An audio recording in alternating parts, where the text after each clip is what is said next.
All right.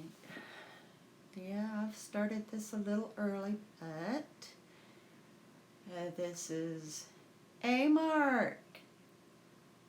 Now, I tell you what, if the chat stays up, that's awesome. And so far it's staying up, so that's terrific. Means I'll be able to keep up. Hello, Dawn. It's great to see you, man. I do hope that you watched my video because I thought about you as I was talking about myself. It's hard to see the scales go up, but when we think about the non-scale victories, the scales don't mean very much. So we'll see how using this Streamlab works, and hopefully it'll be awesome. Oh, bless her heart. Father, in Jesus' name, touch Nicole right now, Father God. Jesus' name.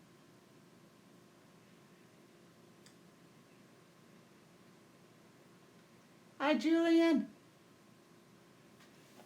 And get y'all's name down here before it gets too far ahead on me.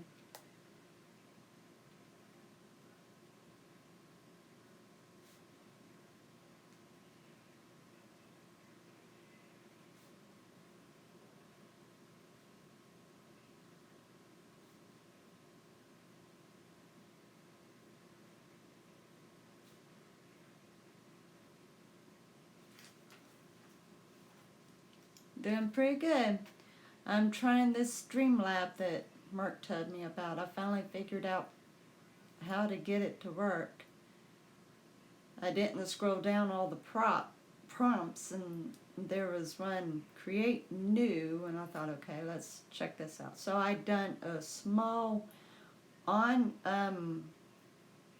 chosen or whatever it read. In other words, it wasn't private and it wasn't public, but it wouldn't really go out for anybody to watch, and it was a test, and sure enough, it done a few second live stream. So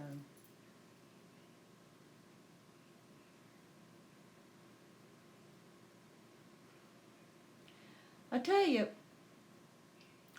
it's discouraging when you gain the weight, but when you see what's happening with the body because of the work behind it, then it's not so bad after all.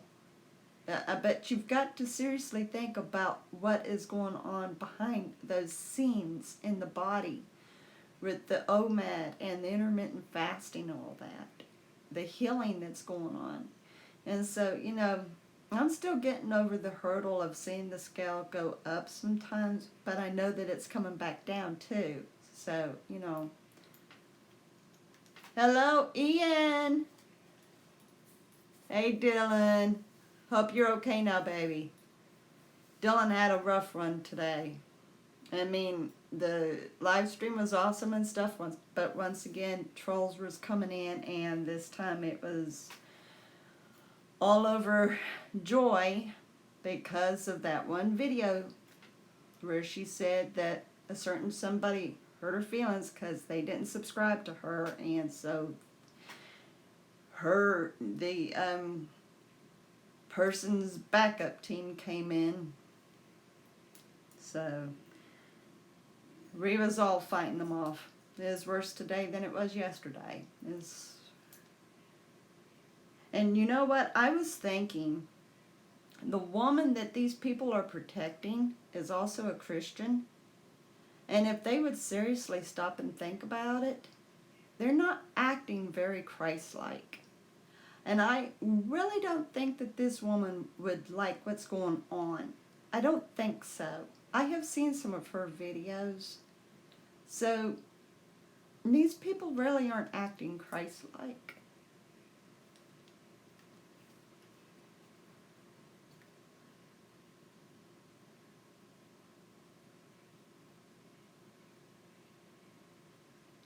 Yeah, they're pretty cool. We've been talking about you, Ian, because where you want to use that bat so bad. If Dylan would mod you, you would have fun, buddy. you'd be knocking them out left and right, seriously. I mean, they are coming in heavy now on him. So he needs another good mod in there that's ready to swing that bat.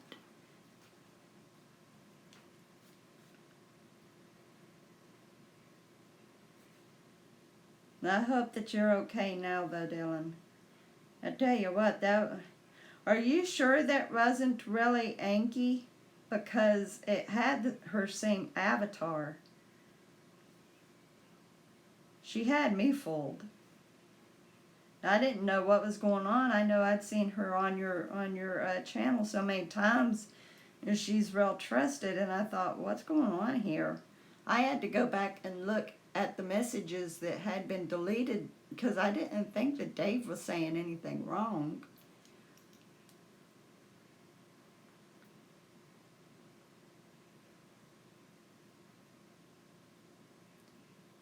It's something how they can use the very same avatar, isn't it?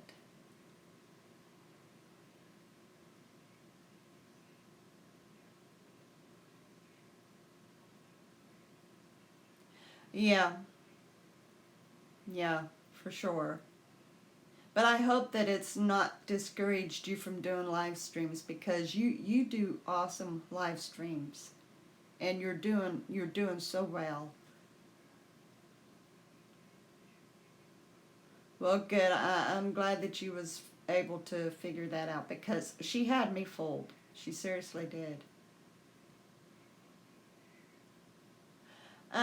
I think I'm going to do the What Would You Rather a little later because I have been thinking a little bit about our mystery story.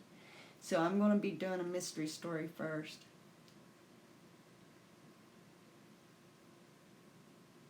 Well, you know what? That's fine, Dylan. That's absolutely fine. In the meantime, enjoy everybody else's stream, right?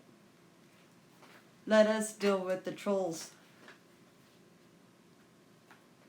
I wonder if you guys are still mods through this. Hello, Teslac. We'll find out, won't we?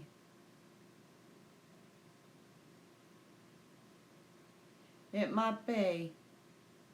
It very well might be. Who knows? I mean, seriously, with us using this, it's hard to tell. Thanks, Dylan, because I can't see if you are or not. Yeah, I mean, I love being able to use my tablet again. Hello, Mitchell. I'm getting into talking here and everybody's passing me up and I don't have anybody written down and, oh, brother. Yo, I'm getting into talking to yous.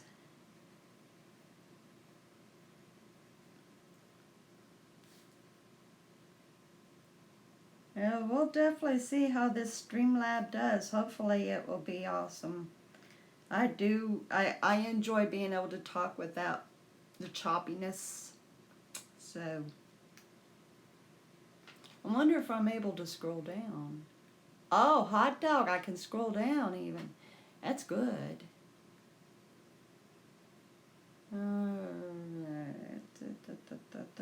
Test luck. Gotta make sure to get him down. Okay. Alright, I've got everybody so far.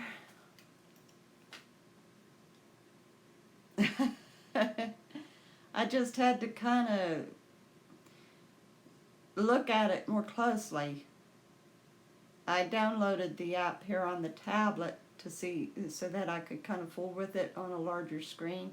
That's what I discovered what I had to do.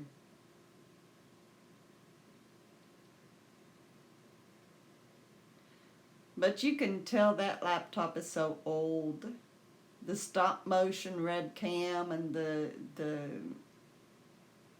cloudiness, the grittiness on the screen and everything. I mean, it's so old.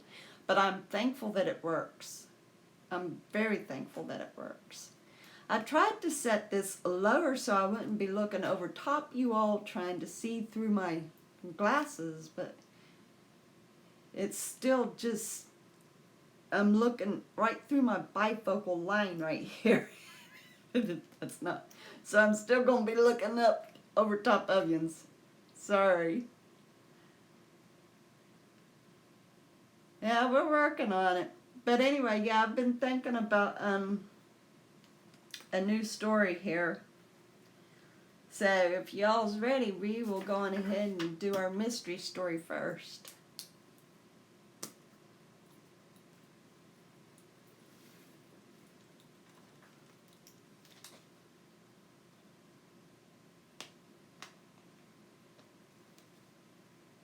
Right.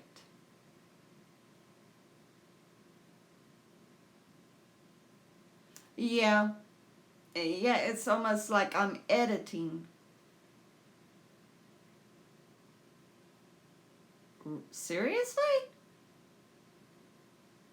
It's those silent subbers. I didn't get any notices of any subs. Praise God. Some more blessings. I take them all. Thank you, Father. Oh, that is so terrific. Shows how much attention I pay to my channel. I'm so busy making sure you all's grown. I'm not paying that much mind to mine. Anyway, are we ready for our mystery story? Once again, I apologize for having to look up like this. I tried my best to lower it so I'd be able to see better, but anyway, let's get this going here. I am missing Nikki. Shame. So anyway, yeah, me too.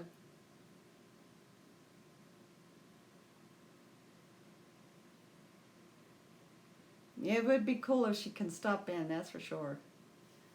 So anyway, after the trick pulled on nosy neighbor Nancy, the chief praised Detective Debbie for a good job and reported to her that there hadn't been any more reports of Nancy sticking her nose where it didn't belong. So he gave Detective Debbie great recommendation to continue. Thank you, Ian. So once again, he told Debbie that she had an even better case to solve. That this one wasn't so much to stop a matter, but to kind of check something out. And so he handed her the new file, and she reads over it, and she mumbles, large footprints seem to disappear. Okay, sir, so what is this about? Just continue reading. Okay. So she finishes reading it. Oh, I see. Okay, so what am I supposed to do this time? He said, you find out what and who is making those footprints. Okay. Have I got a partner? Well, Dr. Clovis is going to be with you again, but only to take molds of the footprints and nothing else. Okay, sir. Sounds good. So he gives her the directions to this place and gives her permission to go on ahead and get started. Pardon. I like it when it says scam likely. Anyway.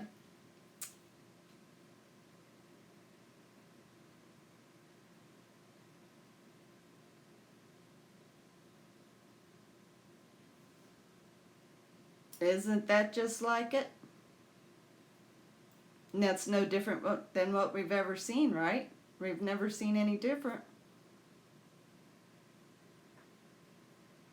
Yep. I don't pay any attention to that. I really don't. Big flip deal. So anyway, Detective Debbie goes on ahead to the place.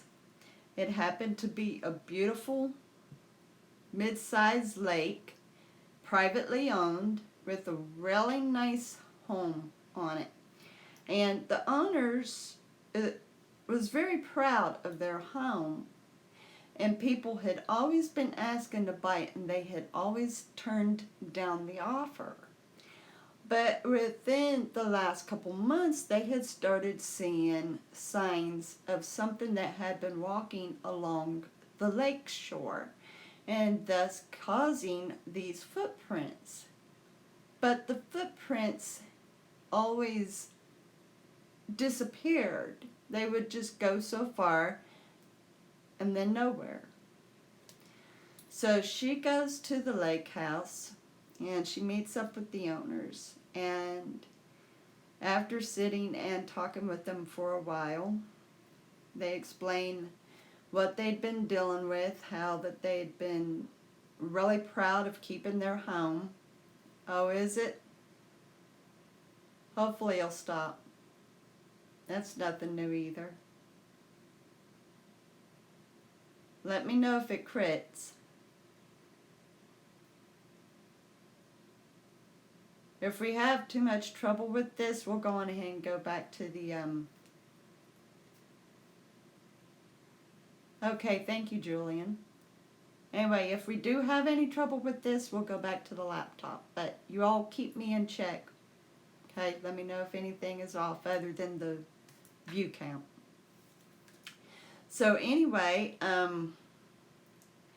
after they explained what they'd been dealing with, how that they really love their lake house, and people had been bugging them about buying it and everything, but they'd been fighting it off, and that they was getting tired of it, and they wanted to know who or what was going on, because they had owned the place for around 10 years, and they had never had any footprints of any kind. They had never experienced anything like this at all until just a few months ago.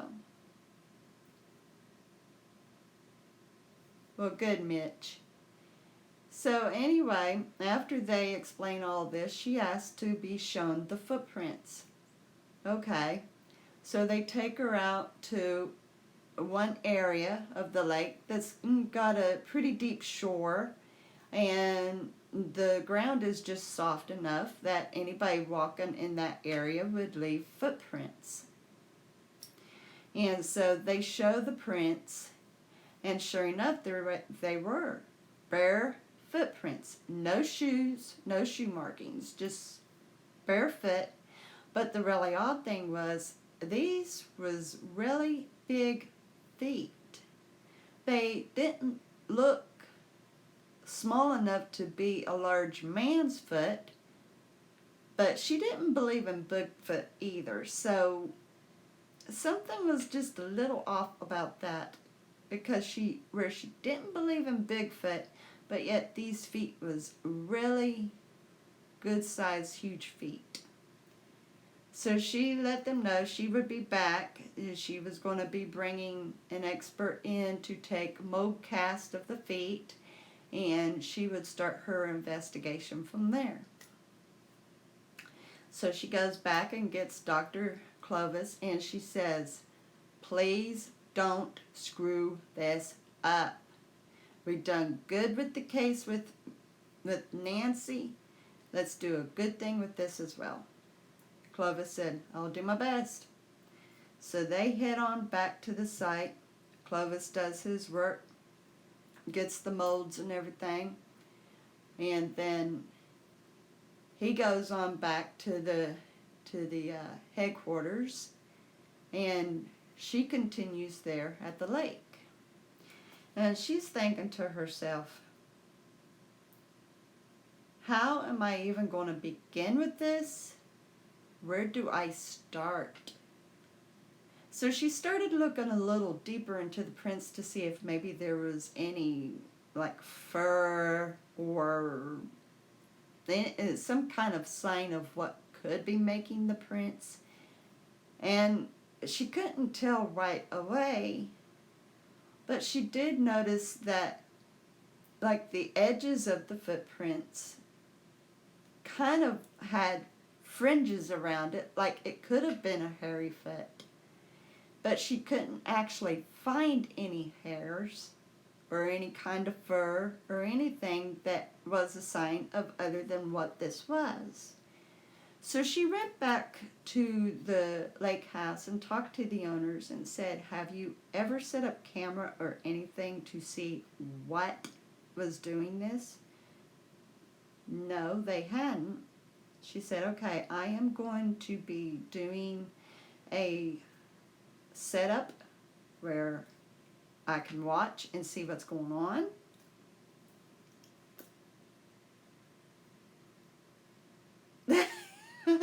Well, if you can listen to me, Mitchell, and still talk, but you have to realize that if you talk, I've got to stop and read what you write. And then that interrupts the story, and then people can't put two and two together anymore because there's been interruptions.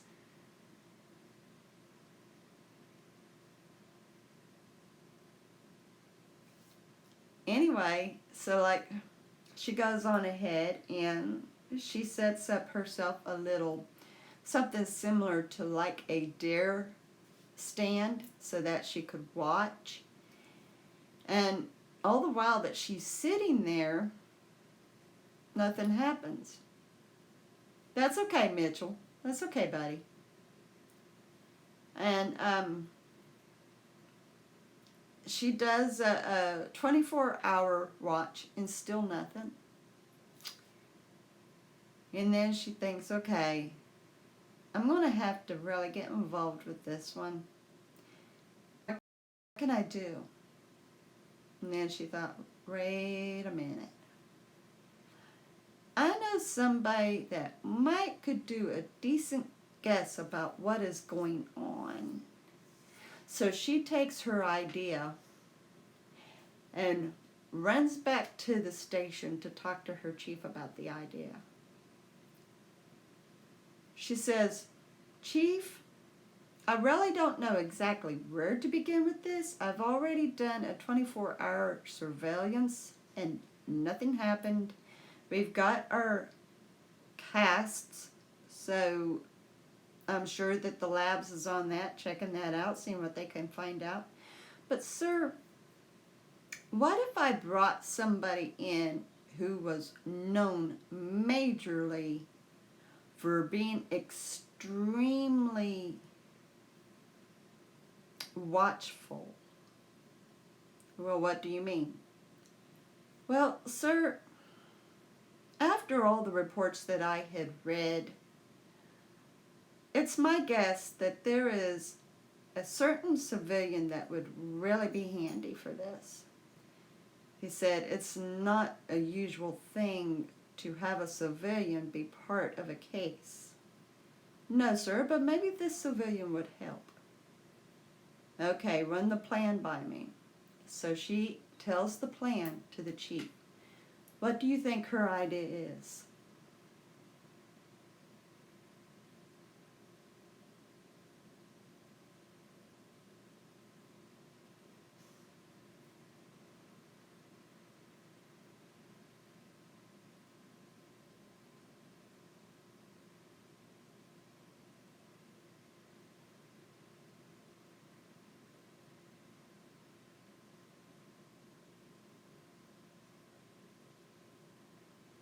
Anybody have an idea what you think her plan is?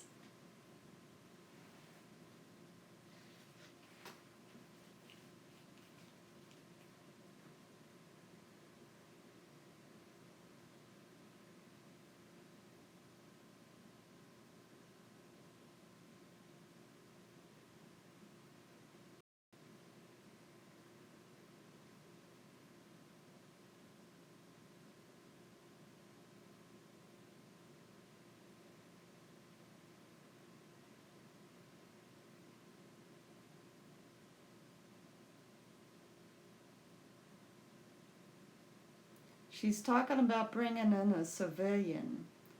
Who do you think would be a great person to help with this case?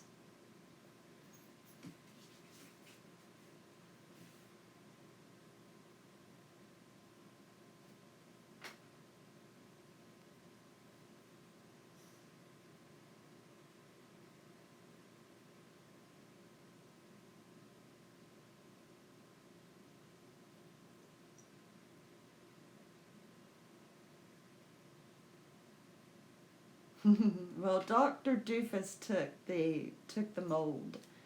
He took the cast, so that's all his job was. But this is a civilian. She has a plan to bring in a civilian to help with this case. Who do you think would be a great civilian to take care of this, to help her out? It can't be Dr. Doofus because he works with the department.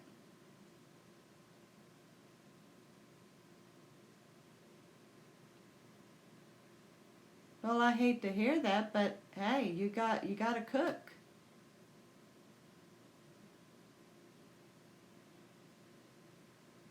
Very good, Ian. Very good. Okay, now the next question. Do you think the chief is going to go for it?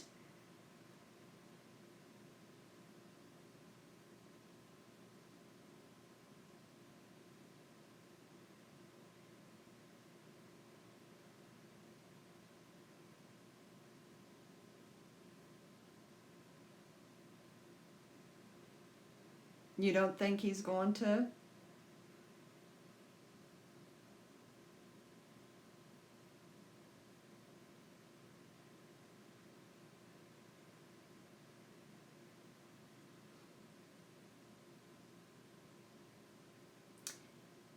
Well, the chief goes on to say, it's really against regulations, Debbie. And Debbie says, yeah, but sir, after all after all of the complaints that the neighborhood had given on her having a very sharp eye and stuff, even though she was wrong, sir, but she still had a very sharp eye. I mean, she didn't let anything slip by except for when she couldn't watch. Sir, could we at least just give her a shot? Just a small shot. Just a little shot. If she fails in any way, we hang that up and I go a different route. He thinks for a minute. And then he says, okay, you go on ahead and see how Nancy does with this. And you pay close attention to her. Sir, what I mean is don't let her slip up. Oh, yes, sir. Okay, thank you. So she quickly goes into the neighborhood and she knocks on Nancy's door. Nancy opens the door. Oh, it's you. I didn't do anything this time, I promise. I haven't been doing anything nosy. I've been keeping to myself, just like you had told me to. No, it's okay, Nancy. I've got a job for you. What? I need your watchful eyes. Apparently my eyes aren't so watchful. I had missed it every time. But maybe this time you will really do us good. Well, I don't know about that. Nobody wants me seeing anything or knowing anything. I'm always wrong. I don't know if I want to help you or not. Can I please come in and just tell you what's going on? Well, I was just getting ready to sit down and enjoy a hot cup of tea. Would you like some? Sure, thank you.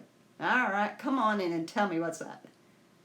So Debbie goes in and gives her a short brief about what she's into. And she finishes with, so Nancy, as you can see, I can't just sit there for 24/7, but I need extra eyes so that I can check other things out as well. And I think that you'd be a good candidate because you like watching for things. Well, that's true. That's the reason why I'm so darn nosy, because I'm so darn curious. And I have to tell you right now, this is making me curious. I want to know what's making those footprints. Do you know I believe in Bigfoot, and I'm still yet to see that furry thing? Well, Debbie has a little chuckle, and she says, quite frankly, I don't believe in Bigfoot. Nancy kind of raises an eyebrow and says, well, what if Bigfoot is real? Then you'd believe it, wouldn't you? Debbie kind of thinks for a second and says, if I would see Bigfoot, I would believe him. Well, She says, let me finish the tea and then you tell me what we're to do. All right.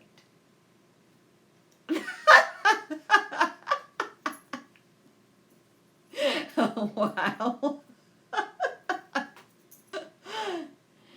So, after they finish the tea, and Debbie explains to Nancy just what she's planning on doing with her. Nancy says, all right, we'll try that.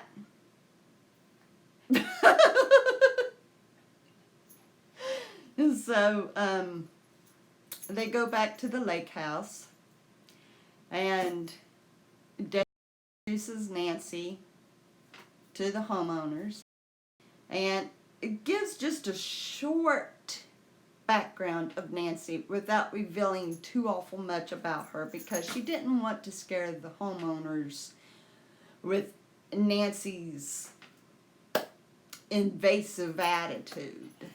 So they after introducing them and stuff, Nancy goes back to the spot that Debbie had pointed out when they got there.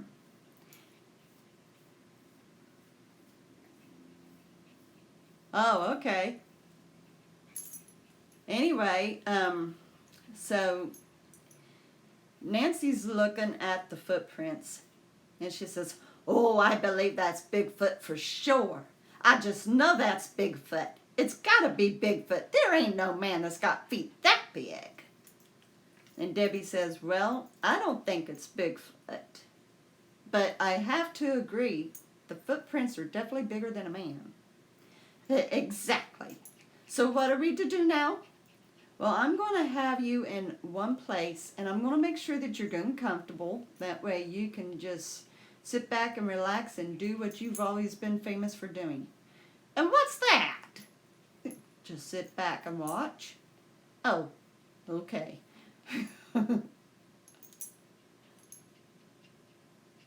Well, I don't know how much Dylan caught, how much he didn't catch, but we're back with Detective Debbie, and she's trying to figure out what's leaving big footprints at a lake that is privately owned.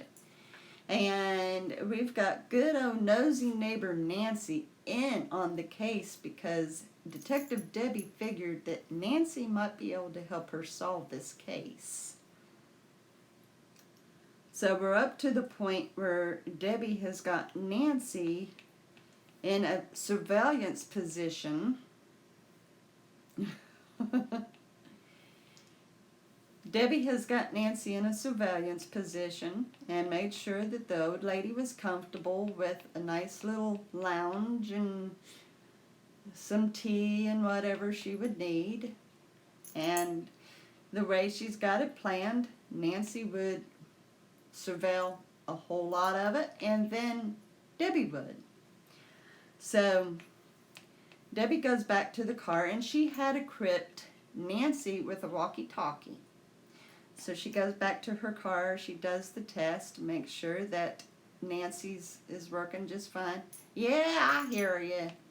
Okay, you let me know if you see anything unusual or if there's something suspicious. No problem.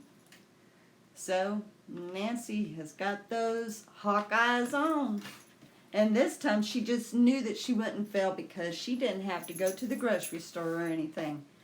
She thought to herself, here's my chance to redeem myself. I'm not going to be going anywhere. I'm watching this closer than I've done anything. So she's sitting there, and she sees movement in the bushes on the side.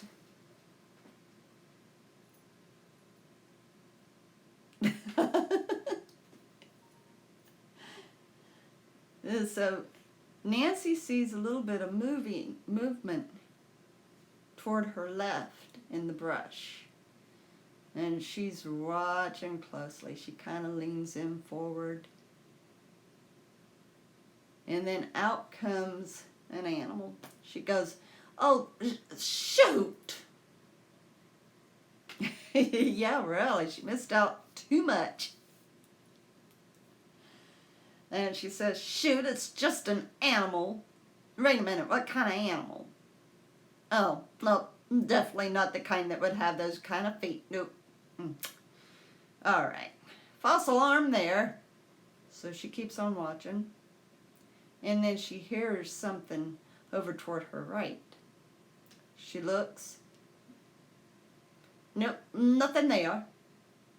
She keeps on watching. And then finally, a little toward dusk, she sees a flashlight.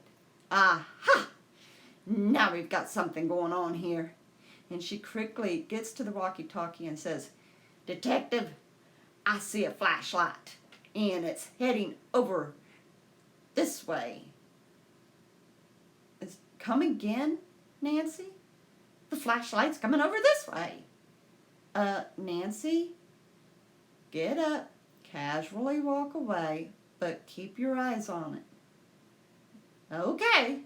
So she gets up quietly, and she goes and hides behind a tree, and she keeps on watching. Sure enough, within 4 minutes, the flashlight had gotten closer, and it was a very good thing that Nancy had hid. The person was looking over top where Nancy had been. Finally, the flashlight turns and goes the other way. She gets back on the walkie-talkie and says, Detective, you was right for me to get away. They came over to where I'd been sitting. Debbie says, okay, you come on to the car and I'm going to start surveilling. Okay then. So Nancy heads back to the car and Debbie goes out. Before Debbie gets to her perch, she has Nancy tell her everything that she had noticed. And it had been just merely 2 different animals and then finally the flashlight. Debbie says, okay. So she goes and she hangs around in her spot that she had when she had first done this surveil. And she's looking around, seeing if she could find a flashlight. And there's no movement or anything. Finally, she sees the flashlight. Or at least she hoped that it was that flashlight. Hey, Kentucky girl! You're in time to listen to the second half of the mystery story.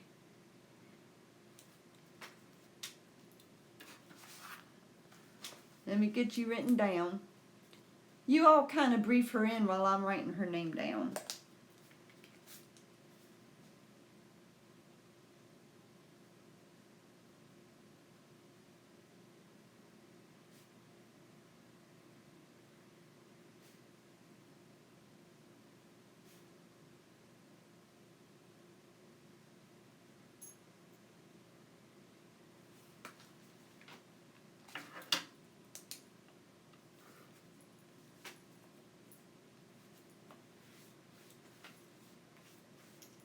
So anyway, Debbie noticed the flashlight coming. And sure enough, it was heading right back over to where Nancy had been sitting. So, since she originally was on this case, she went up to face that flashlight. Well, it was the homeowner.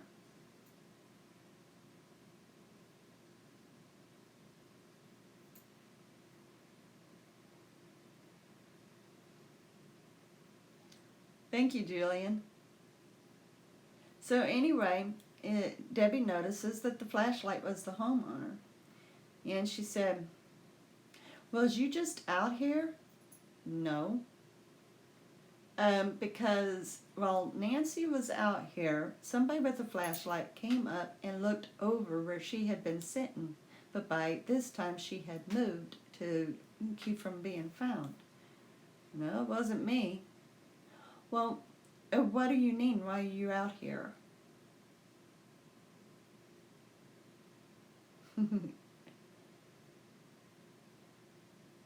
he said, well, I just wanted to make sure that you was okay. If you and Nancy needed anything, if you've got all that you need. And she said, no, we're fine. Thank you, sir. Okay. So he goes back.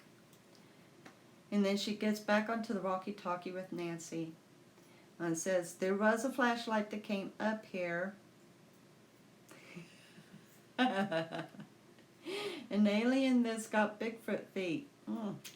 Good guess, Mitch. Anyway, she tells Nancy that a flashlight came up and it happened to have been the homeowner, and he said that he hadn't come up earlier when you was there. So I'm going to keep watching and see if there's any more flashlights or whatever. All right. So Nancy just settles in the car and just kind of takes a nap, being casual. And so Detective Debbie just continues looking out along the lake area and the way, looking for any flashes of light or movement in the distance, whatever, maybe a shadow, whatever. And then something causes Nancy to kind of stir out of her light nap.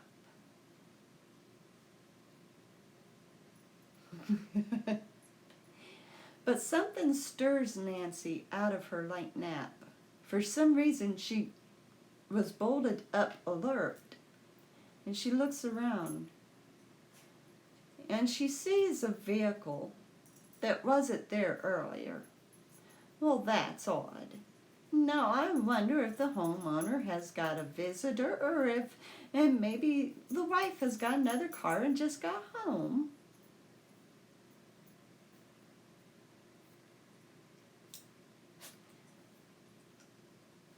You'll find out. Very good guess, Dylan. You'll find out. And so Nancy decides to get on the walkie-talkie. Detective. Yes, Nancy. Is anything going on up there?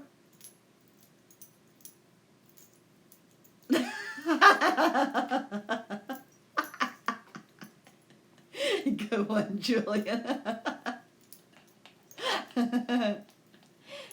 Anyway, Nancy says, something odd is going on here. What do you mean? Oh, well, there's a car here that wasn't here. Has the lady of the house been out and come back with another car that we didn't know about?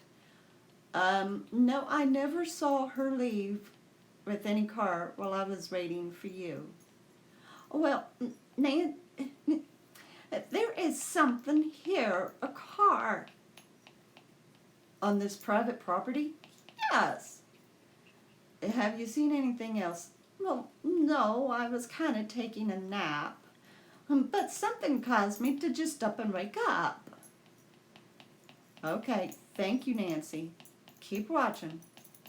I will.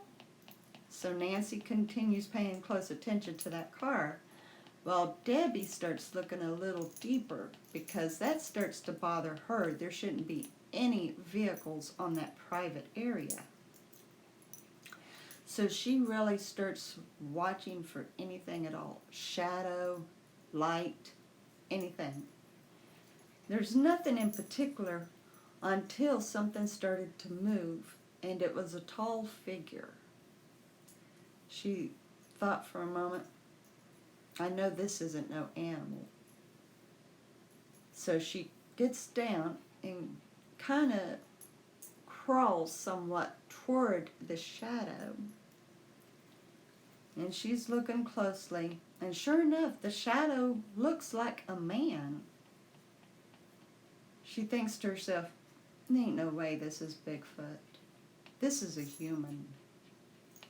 So she's watching a little closer. And she gets just a brief glimpse of what she thought she saw. It was a man's face. But she almost couldn't believe who it was. Yeah, what? So she quickly goes back to the spot that she normally had been sitting, and she gets back on the walkie-talkie with Nancy. Nancy, did you see anybody get out of that vehicle? No, not even now. Nothing. Just the vehicle is sitting there. Okay, thank you. So she quickly goes up to the home and she knocks. Now, I never did mention how tall Doofus is. But she knocks on the door, and the wife comes to the door. Ma'am, where's your husband? Well, he's in the back there. Why? Ma'am, there's a strange vehicle here. On our property? Yes. Would you come with me, please? So, the lady of the house steps out and follows her. Do you recognize this car? Well, that's my husband's car. Is it?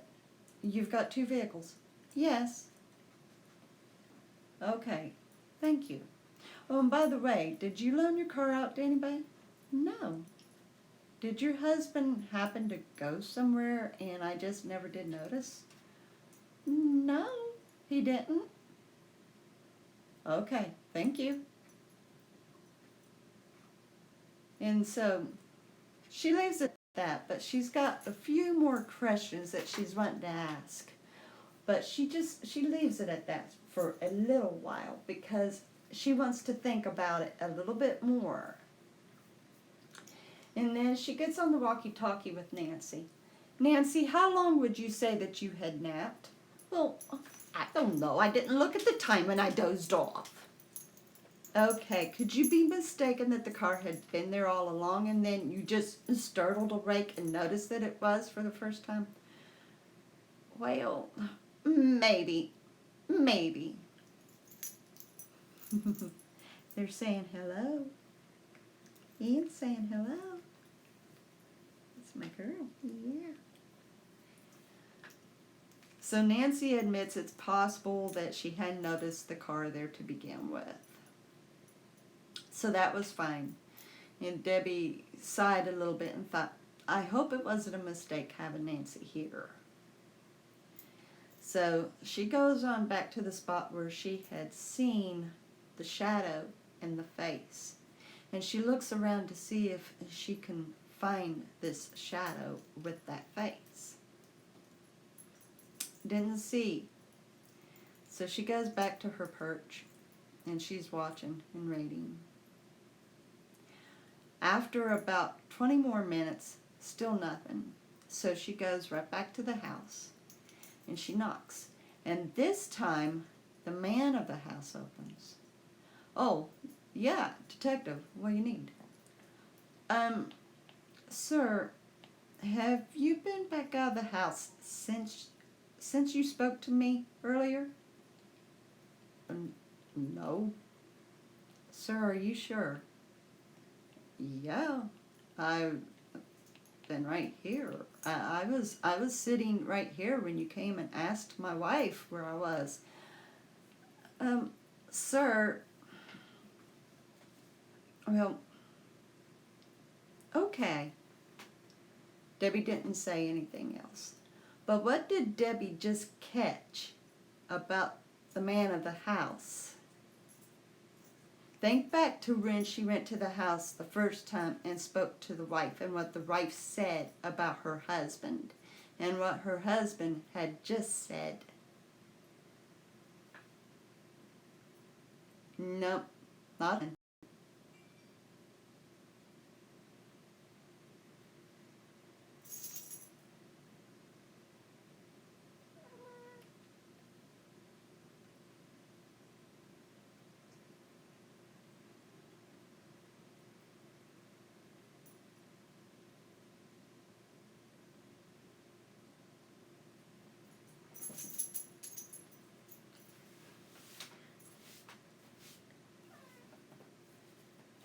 Can any of the rest of yins remember what the wife of the house said?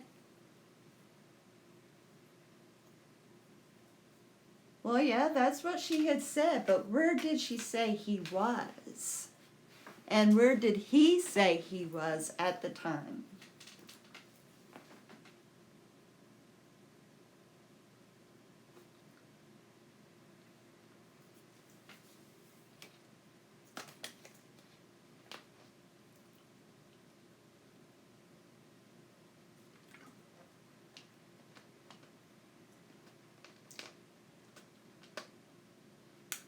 Well, yeah, that's just as much what she said. I'll continue on with this, and it will actually jog your memory. So Debbie's thinking for a second, and she said, "Sir, now either your wife lied or you just lied." "Pardon?" "She told me that you was in the back of the house, and you just told me that you was sitting right there when I was asking her about you." Well, I was. I was sitting right here. But she said you was in the back of the house, sir. So who's lying, her or you?" "Well, I ended up in the front here while you two were talking. I was in the back when she said I was, and I came up and sat down and I heard you two. So Debbie says, "Well, that is feasible, sir, but I think that one of you is lying to cover up something." "Well, what makes you think that, detective?" "Because, sir, I saw what I think could have been the culprit for the footprints." "And? Did you find out?" "Sir, I want to know which one of yous was lying. Who do you all think it was that Detective Debbie saw going down to the lake?"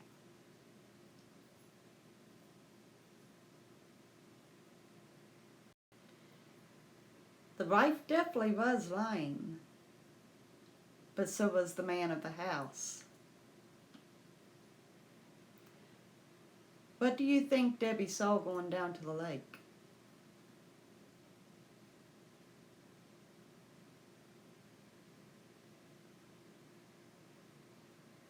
No, but that's a good guess. Now remember,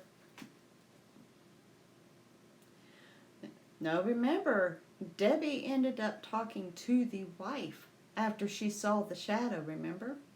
She went right to the house.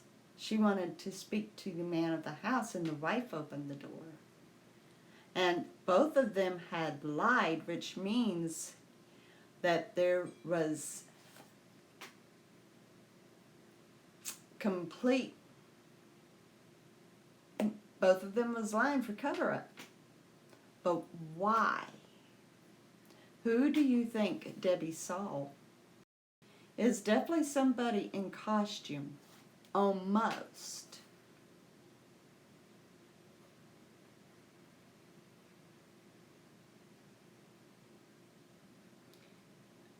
So Debbie continues to push on. "Sir, I saw the shadow going down toward the lake." Now the wife had already said that it was your car out front. And Nancy admitted that she more than likely hadn't noticed the car sitting there to begin with, and she had dozed off, so she was of no help there. Yeah, the butler.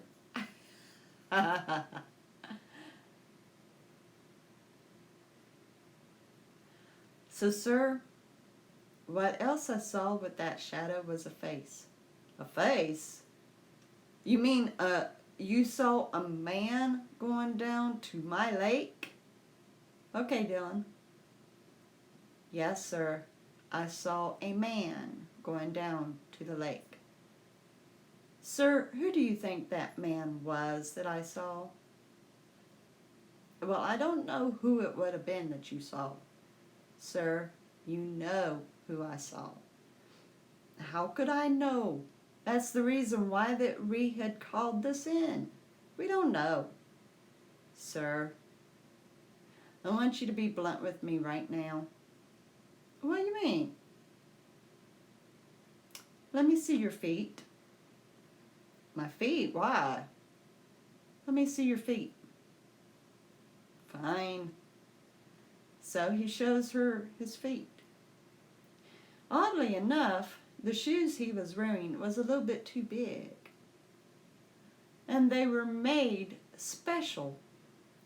The bottom of the shoes had prints to look like a foot. They were specially made to fit his feet because he had odd feet. His feet was deformed. So these shoes was extra sized, and the soles were shaped like the bottom of feet to help him walk more correctly.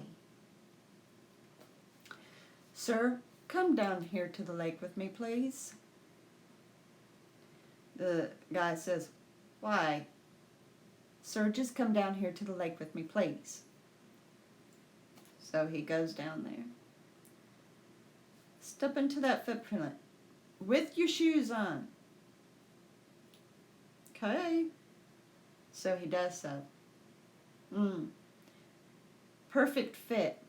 But now I want to know, what had you been doing to stop the prints and not leave any other prints, and why that you're putting the footprints? All right, fine, I confess. Yeah, the husband is guilty. Wait till you all find out why. First, share with me how it is that you can stop the footprints and leave no more prints behind. Well, that's simple. I've got club feet. Basically, I have no toes. And I would just take off my shoes and walk barefooted. Seriously, but how did you keep from leaving any more prints? Well, you know the old trick, you take a tree branch and swipe over so that you hide your prints. And that's what you was doing? Yeah, I was swiping over my club feet prints because I didn't want anybody to know that it was me. Sir, why was you sabotaging your own lake? Well, me and wife, we're suffering for money, but we're not wanting to sell the place. Okay? Didn't anybody offer you good enough money? Well, it's not that. We just love it here so much. Okay? Well, we thought that one of two things would happen if we came up with some kind of a monster story or something lingering about. Okay, but first, before I let you go on with your story, tell me, why did you send the report in saying that somebody was coming around sabotaging you? Well, I mean, surely you knew that you would be found out. Well, we never thought about that. Seriously? You never thought that somebody would be smart enough to figure out what in the world you was up to? Oh, no, we didn't think about the consequences like that. Sir, you do know that it's a felony to give a false report? It is? Yes. And your wife is in accessory with you, so guess what? Both of you's going downtown for lying. You gave a false report. Oh, boy. But before I turn you in, I want you to go on ahead and finish telling me what. Well, as I told you, me and wife is suffering for money. And we figured that if we had something like a monster roaming the lake, that either, one, it would scare people off and they wouldn't try to buy the place anymore, or two, it would become so interesting that people would want to come in and visit the place and take pictures of the prints. Yes, I really do need special shoes, and so I had these purposefully made to look like a big foot on the bottom. Now, sir, was that so hard? Yes, it was. You ruined my plan. Yeah, well, sir, your plan of blaming somebody else for sabotage is absolutely wrong. Come on, I've got to turn you in. Well, fine. So Detective Debbie gets the wife and the husband and turns them in. Needless to say, they learned their lesson about that, and because they had to serve time for lying, And for literally conjuring up such a crime as they did, because it was turning into something really bad. Somebody could have seriously got hurt through that accusation. They lost their lake home, and the state put it on auction.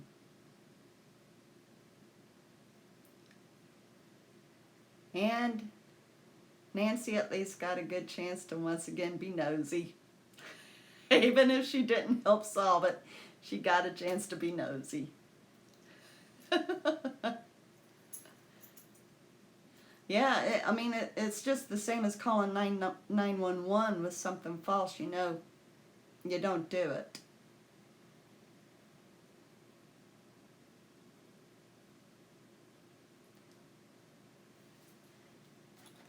So are we going to get right into the game, or are we going to do some general chat? What do you all want to do?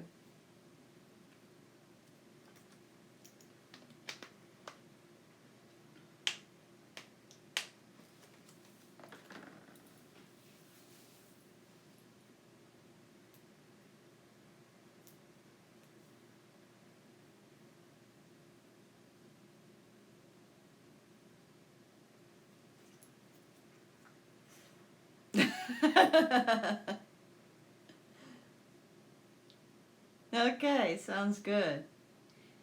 Quite frankly, Mark, I'm having a hard time letting Nancy go. I really am. If I let that woman go too soon, I don't know. She just puts fun into it. All right, Mitch. Love you, buddy. Enjoy the movie with your dad. Have a great night, pal.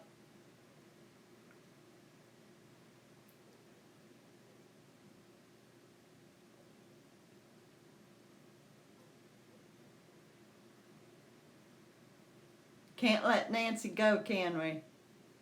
She kind of grew on us.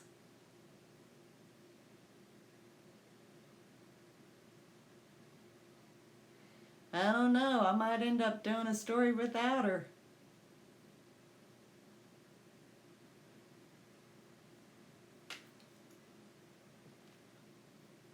She is. You want to hate her, but at the same time, you want to root for her. I saw how all of yins was responding when you thought that she was going to be murdered. Every one of you is saying, "Fight! Fight! Get out there! Go!" Every one of you is like, "Go, Nancy! Go get out there!" I saw how much she had grown onions. But honestly, that one that I told of Nancy, with her fainting in that room with all those people masquerading as dead bodies, that was the best one, seriously. I loved doing that one. That one was absolutely the best.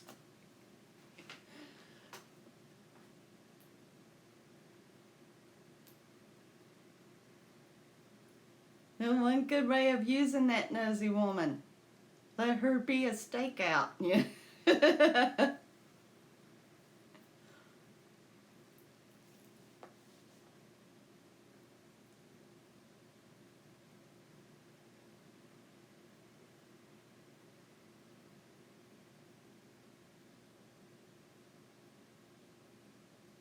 Okay.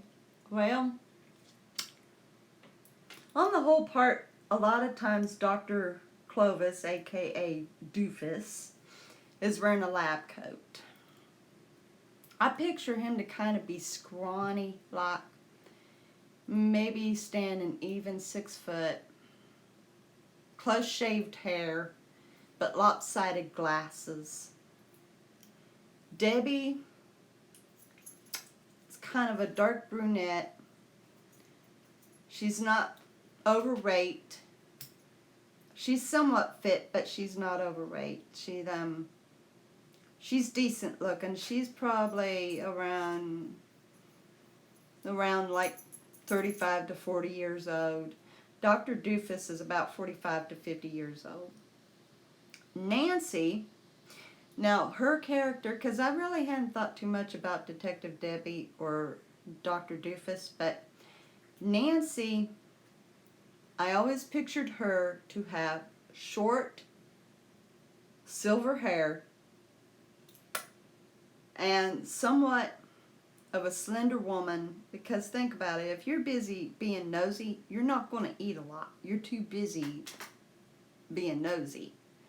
So she's somewhat slender, and she's about 65 to 70 years old, somewhere around about. So there you have it. The description of Detective Debbie: she always wear dress slacks and a suit jacket. Always. Dress slacks and a suit jacket with some kind of a blouse. Always.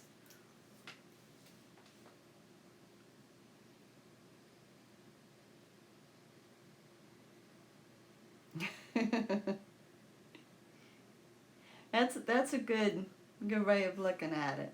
She owns it, you know. Hey, Anthony.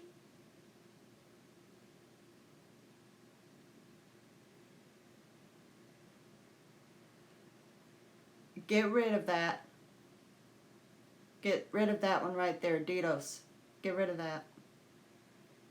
I don't even think I've got the power to do that on this. I don't believe I do.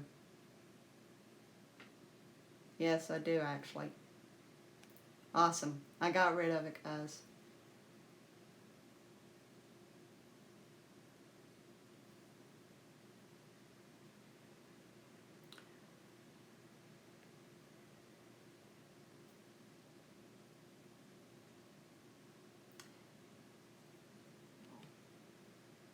Let's see if I can do this for you, Anthony. Nope, I can't. I can't do it for you, Betty.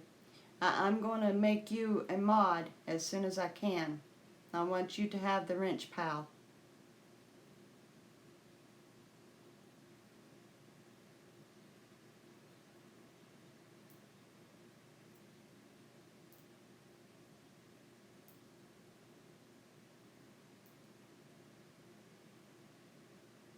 Okay. Anyway, so let's go on ahead and play What Would You Rather?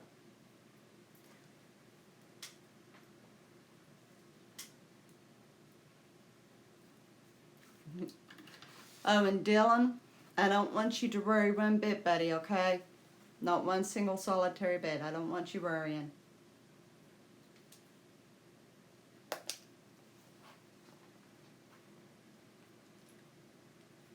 Now write down tatted hearts here.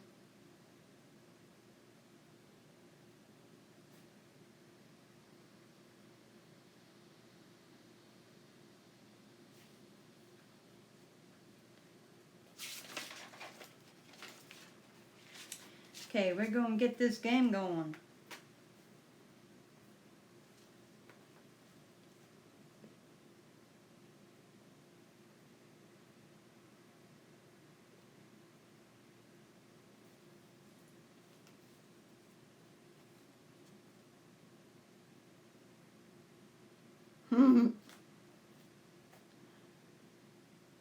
They are crazy. They're ignorant.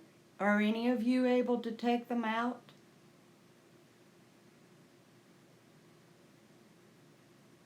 So far, I've got the power to delete them. That's all that's given me. I guess I'd go with the donkey. At least I'd be able to sit on the donkey's back and have a ride. A mouse, I don't even like having a pet mouse, so that would go that.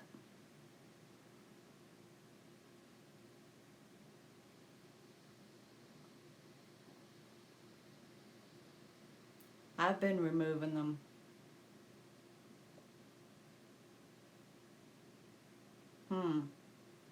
I've been taking them out myself.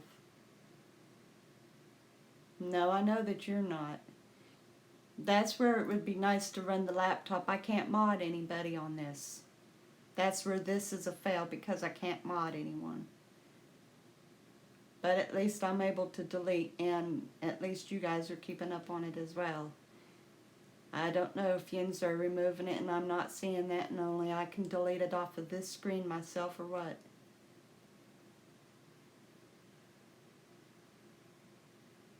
Okay, I see. I see. Alright, thanks. Okay. Anyway, we're going to keep a watch on that.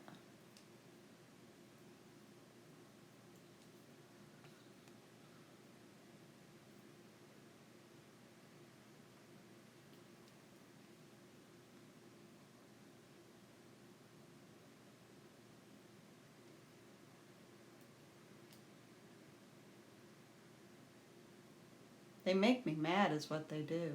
They really do. They make me mad. Alright, I'm going to pull up the app.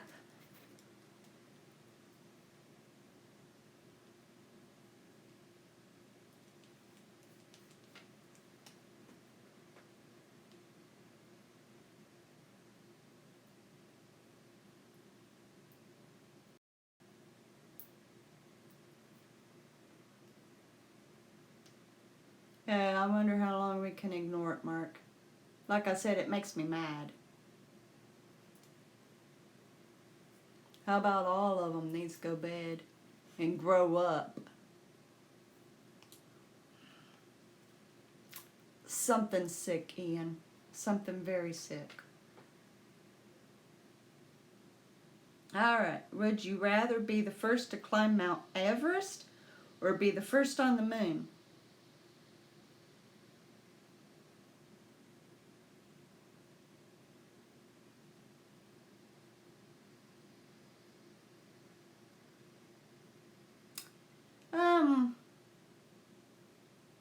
I'd always wanted a baby girl, and I ended up having 2 of them, and then when I had my baby boy, I was happy.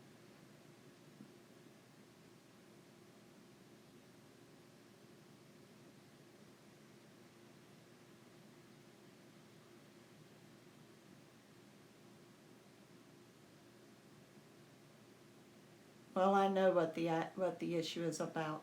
I know what it is. And there's several issues, actually.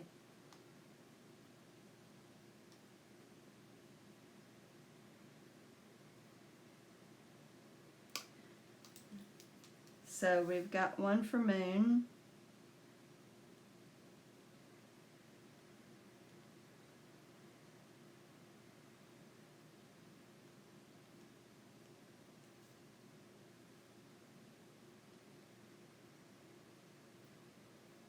Yes, I did. Would you rather be the first to climb Mount Everest or be the first on the moon?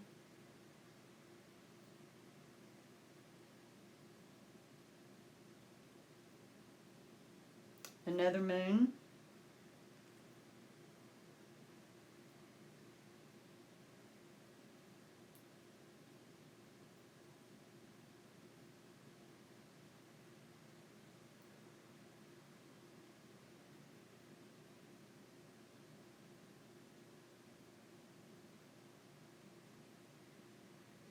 Another moon. 3 moons.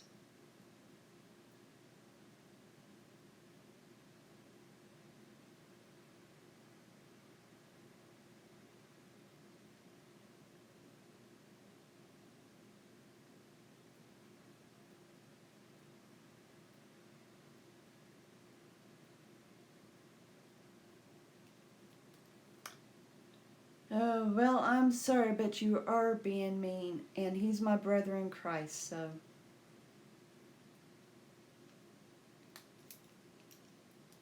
Another moon, and we've got an Everest.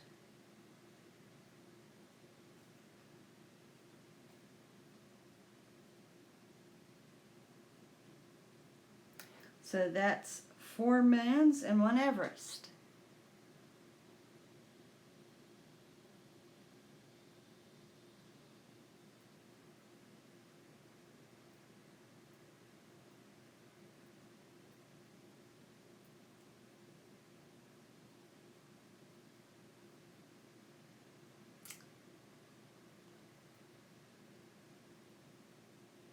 Would you rather be the first to climb Mount Everest or be the first to go on the moon?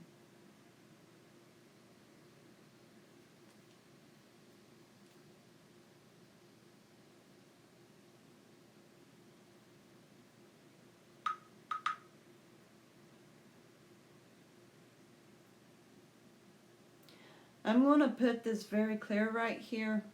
Satan is out to attack. Every one of us here are brothers and sisters in Christ Jesus. And he is out to attack. And I refuse to let Satan have it.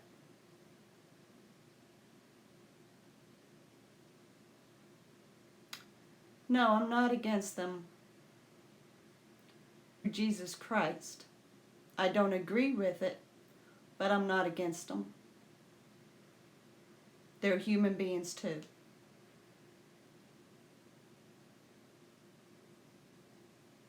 That's right.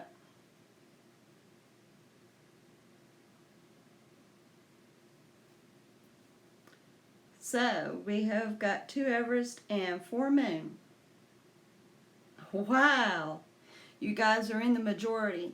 17% said be the first to climb Mount Everest, and 83% said be first on the moon. There you go, guys.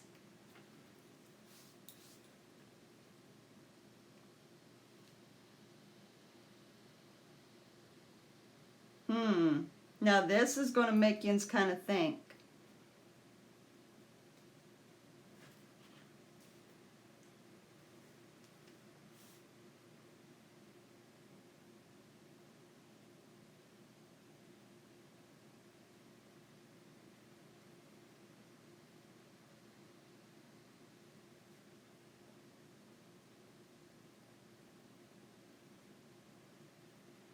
Okay. Would you rather be average at everything or be really good at one thing and below average at everything else?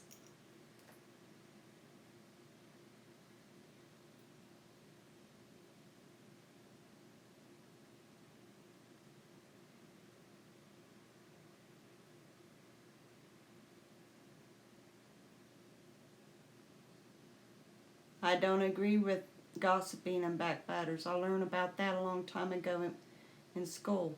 I went to Christian school and I learned all about that.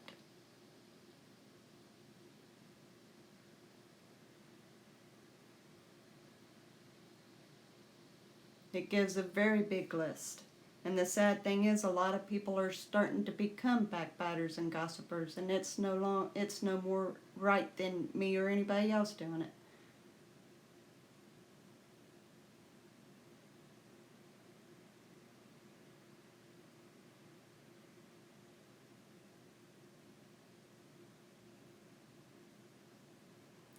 Jesus had also said for us to love everybody.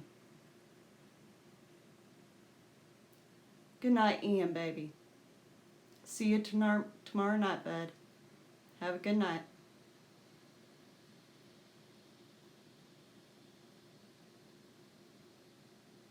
No, I don't.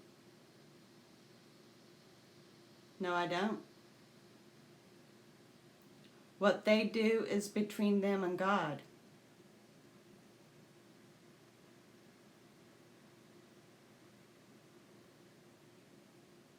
I don't single anybody out and tell them that they're heading for hell.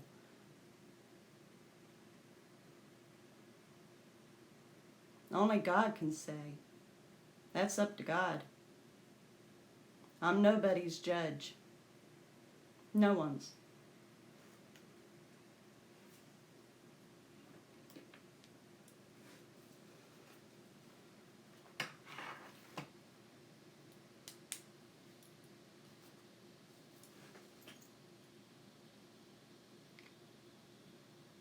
I'm afraid that is completely the opposite. Trolls are coming in and accusing him of being gay, and he's not. He is not gay.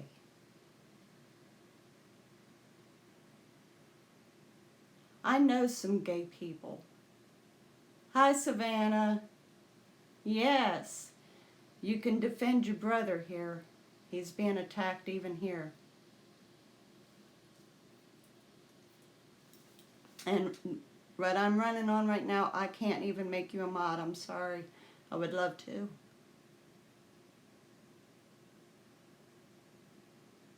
The one thing that I do not appreciate is people coming on to other people's live streams and accusing them of being something that they're not. That's not right. That's just the same as being somebody's judge without knowing them.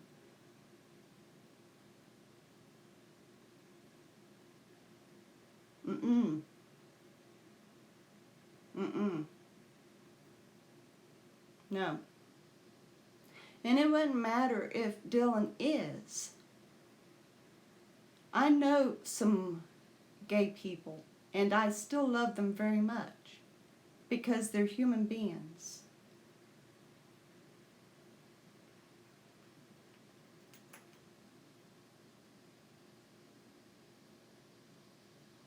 I know he's my brother in Christ.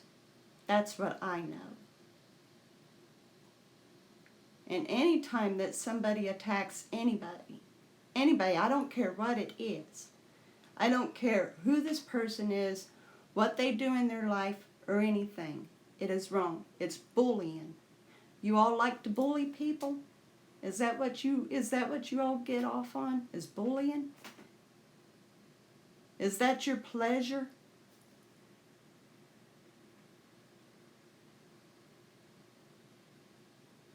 Where do you get off telling lies about people?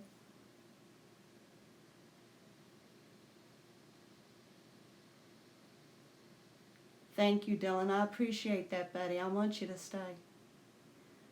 Look, folks, if the table was turned on you and they lied about you, how would you feel about that? How would you feel about somebody coming to you and accusing you of something that you're not? How would you feel about that? It's wrong. It's wrong to accuse anybody, no matter what. And if there's something that's going on that you know for a fact, it's better that you keep your mouth shut about it, because it ain't nobody's business. And you trolls come in to try to make somebody miserable, and you're not doing a darn thing.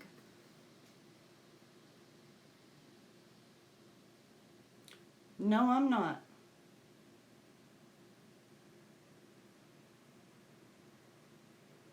What you see in my channel name is who I am.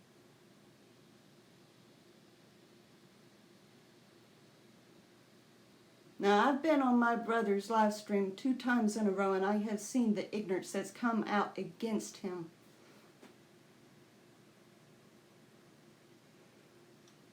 Now, I just want to know what you people are getting off with this. What's it doing for you guys? What kind of pleasure are you getting out of trying to hurt somebody? Has somebody hurt you? Have they come against you and so you're fighting it out with others?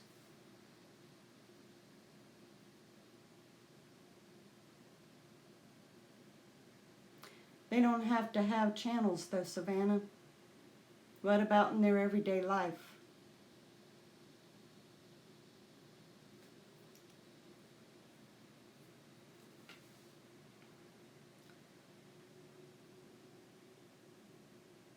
Savannah is.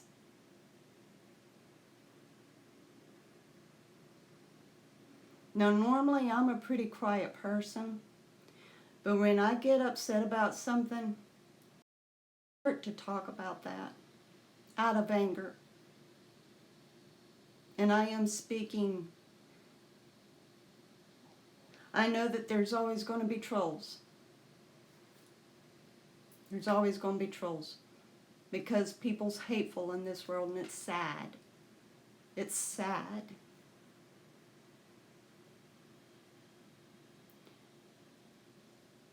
But I'm not going to put up with people coming in on my live stream and saying something bad about my brother in Christ or the rest of my friends and brothers and sisters in Christ.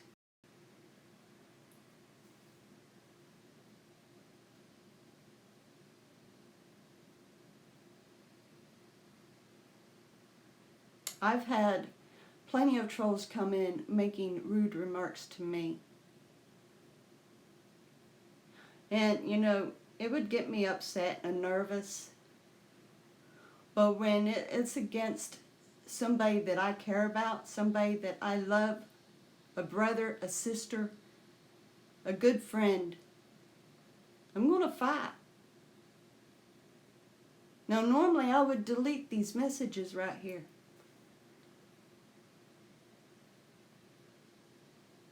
It's not right.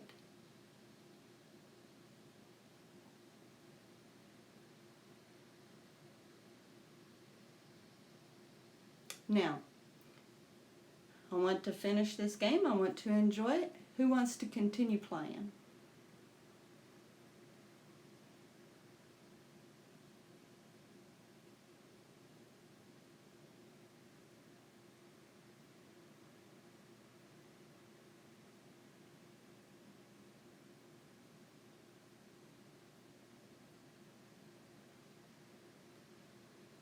First up, I don't even know why you think that we've got a problem against the gay. And second off, what does Joy have anything to do with this?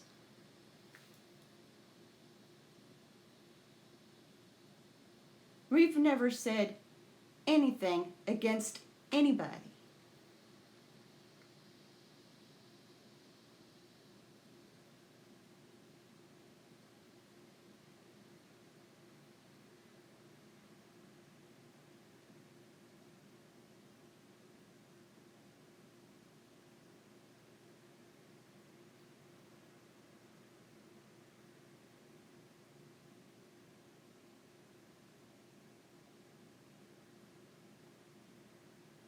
Matter of fact, you know what? I'm going to put you all straight. We have got one very special person who comes in here, and they admitted that they were gay, and we still love them coming on. We still love seeing this kid. He's special. We haven't booted him out. We haven't come against him.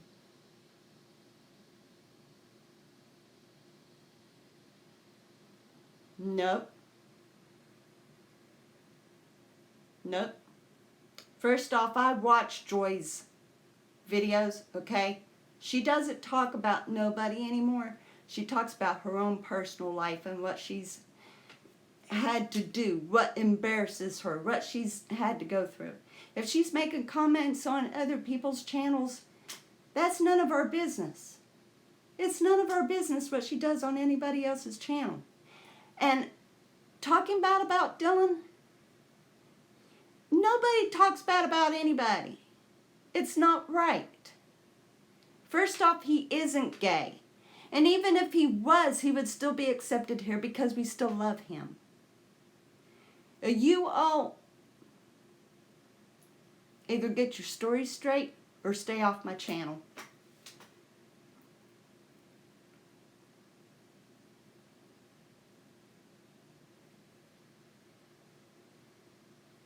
Just remember, we've got the ability to report you and get you banned from ever coming back on to YouTube.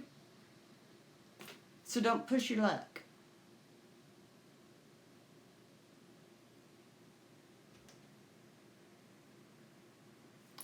Whatever.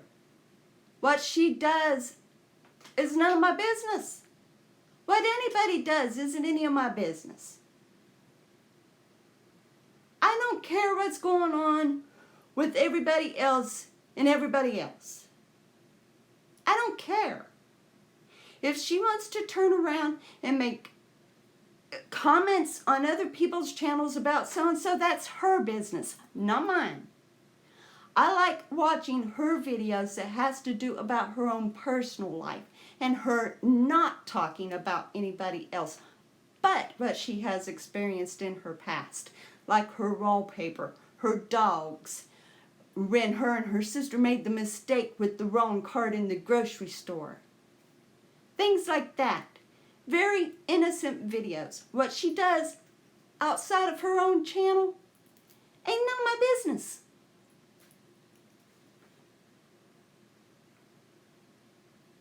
Exactly, Julian. So, if you all have a problem with Joy, fine. Take it up with her.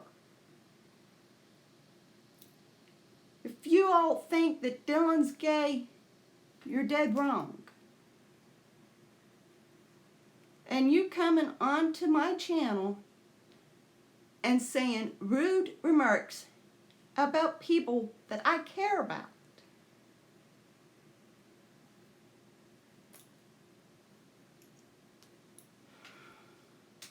Like I said, remember, we've got the ability to report you and get you banned from ever coming back onto YouTube again.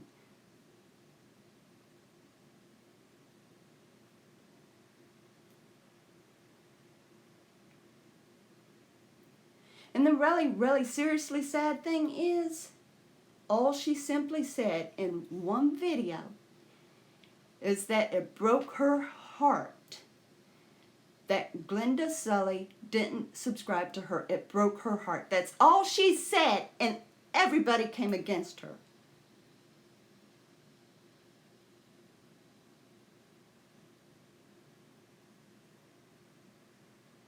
You all don't even know Dylan.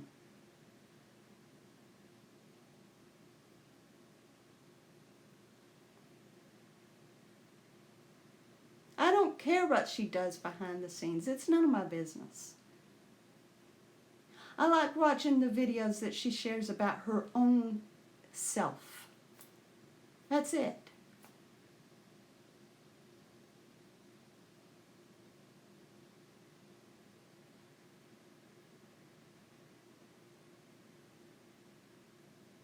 It ain't none of my business. It's not. If she makes comments about other people, it's none of my business. And I'm not about to stick my nose into her business. It's up to her what she does. That would be like if I would go onto somebody's other channel and make comments about them.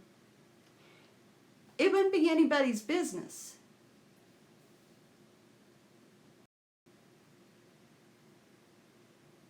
Yeah.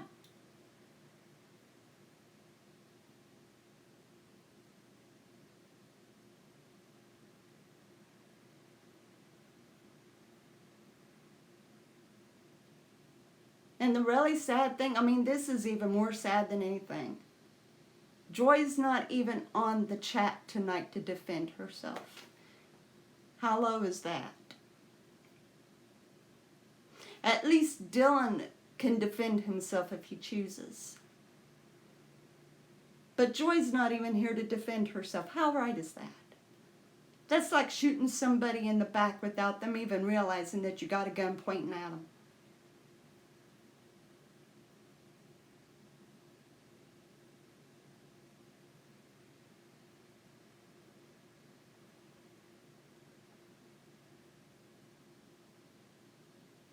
I don't want to look for her comments on it.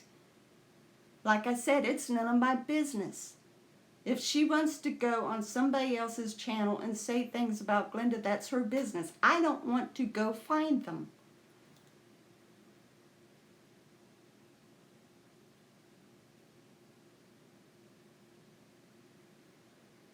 Good night, Mark. I love you, baby. Give Reagan a kiss on the forehead for me.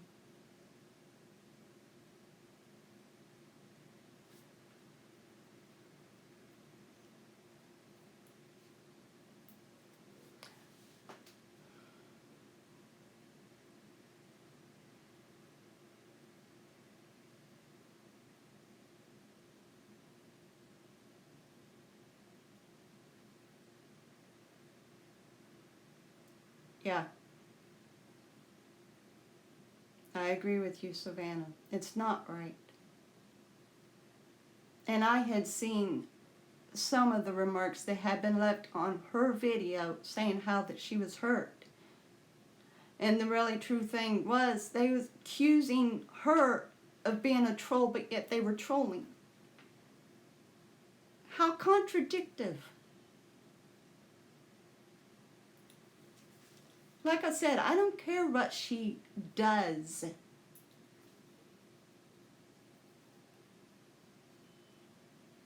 Yeah. I don't care what Joy does. No, you're right. You're right.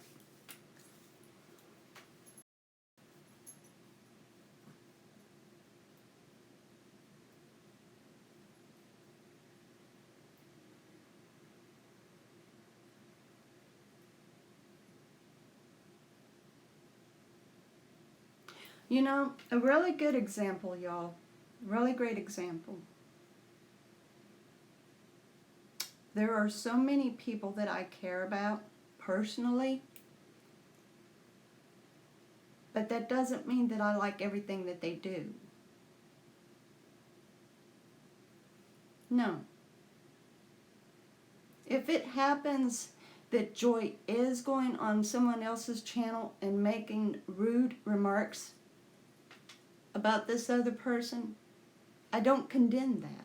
I don't. I do not condemn that. Or I don't condone it. I do not condone it. But I still love her. And it's the same thing with Glenda Sully.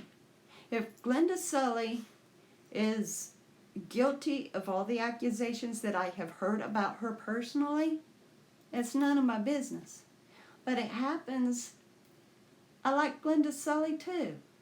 I have watched her stories. If she's really guilty of doing the things she's been accused of, I don't agree with that. As far as it goes, being queer or trans or whatever, I love everybody as a human through Jesus Christ, but I don't agree with what they're doing. And it's no different than us having Anthony. He came right out and told us, and we still welcome him in.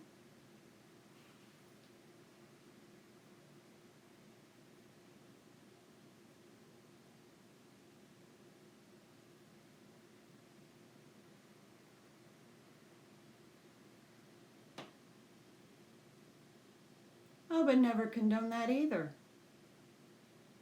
I don't condone bullying. I don't condone trolling.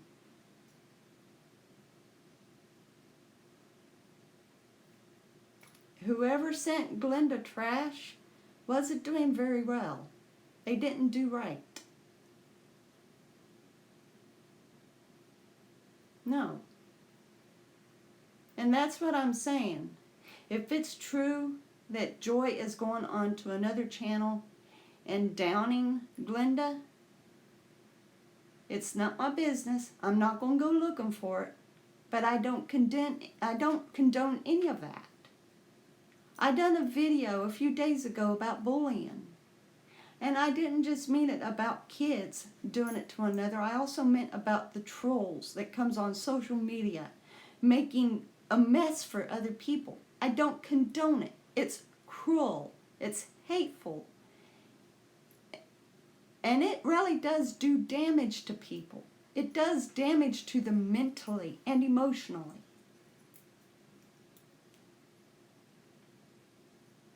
That's right. I'm not going to take hearsay. But I don't condone any of that stuff either. Exactly, Savannah.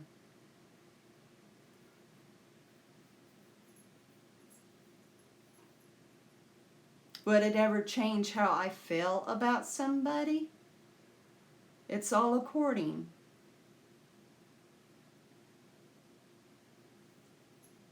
It is all according.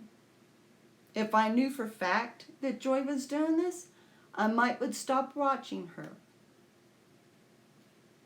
But I don't know for fact. I'm only going by what everybody says. And if it's true that she's doing this, I'm not going to go looking. I'm not going to try to go find out. I'm not going to investigate it just so that I can stop supporting her. I'm subscribed to Glenda Sully as well, with the notification on. And if she brings up a story that's interesting to me, I watch.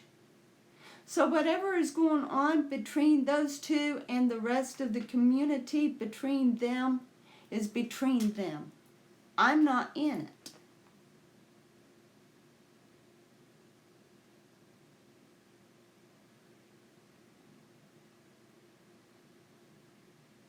Mm-hmm. I don't want to see anybody attacked. Ever. Ever. I don't want to see anyone attacked.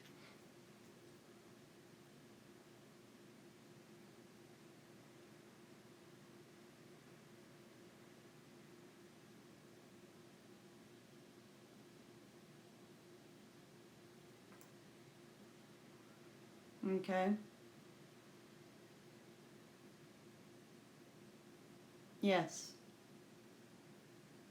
I simply saw the video, and that's it. I didn't go investigating.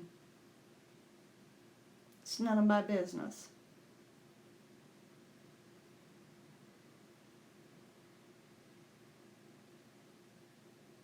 Well, I can't do any checking for myself, but everybody else who knows you will know. Hi.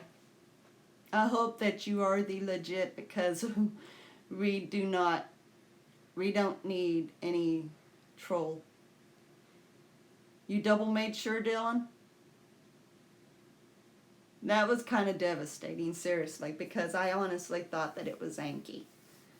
And I was like, oh, wow.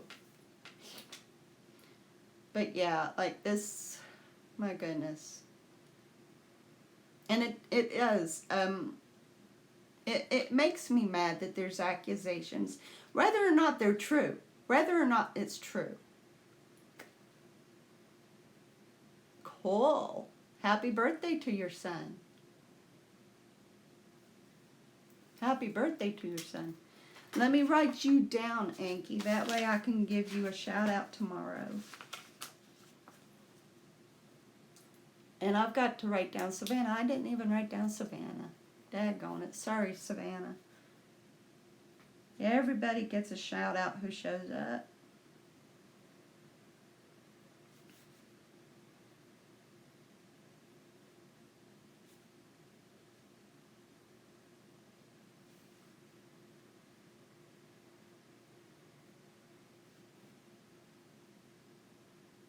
Make sure to get this spelled correctly. Losing. Let me make sure I got that right. Key losing.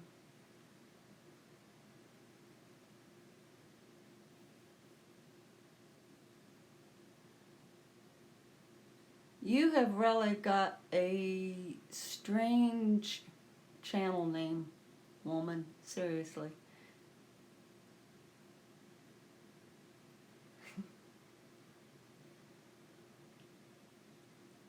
Spundy. Titleist. Okay, I got that down. There you go. You get a shout out tomorrow. And if I mispronounce it, I am so sorry.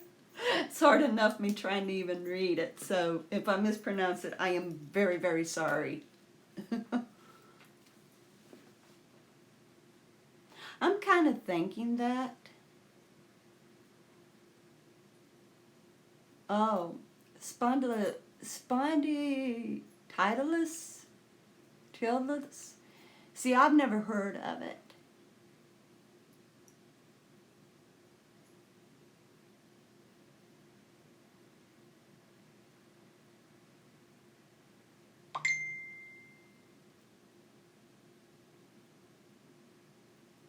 Oh, wow.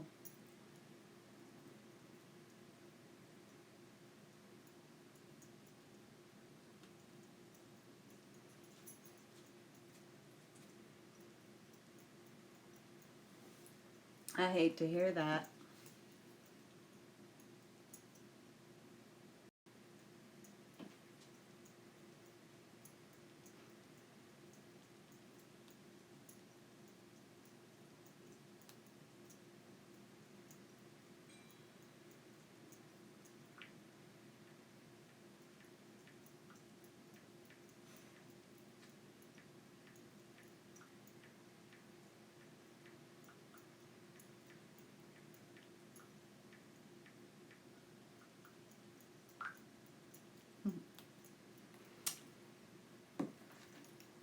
Sorry about that, guys.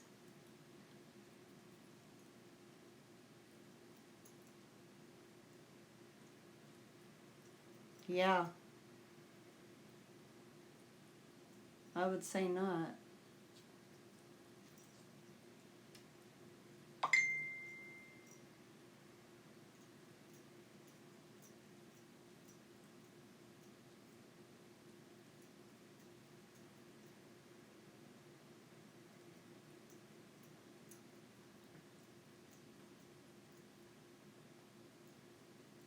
Hmm. Hmm.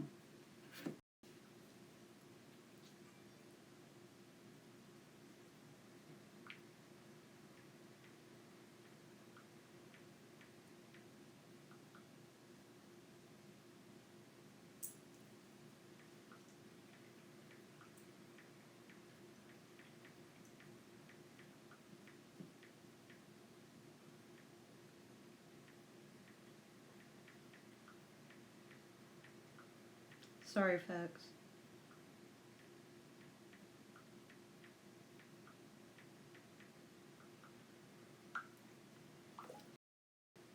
My son's messaging me.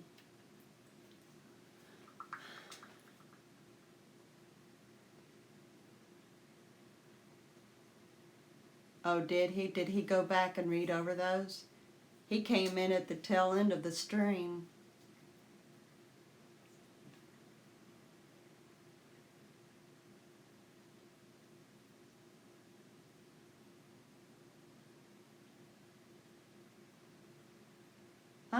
Believe it or not, Dawn, I'm not stressed. I'm angry right now, but I'm not stressed. Believe it or not, I'm actually fine. Normally when it gets like this, I start to get a little nervous, but not tonight. Not tonight, so I'm doing great, Betty. Thank you so much.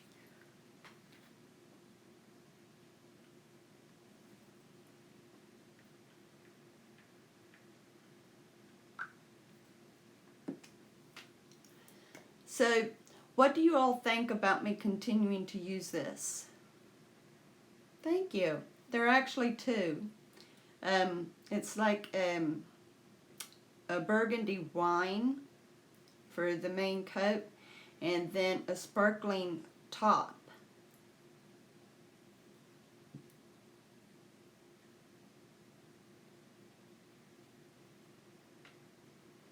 I've had to do that before in my life. Usually I'm timid, I sit back and I really don't say anything. But on occasion I get mad enough that I get started. Man, you already hear me argue my Lord, you know? Like, thank you. Thank you. When somebody comes against the Bible and my father, oh my goodness, I really get fighting mad about that.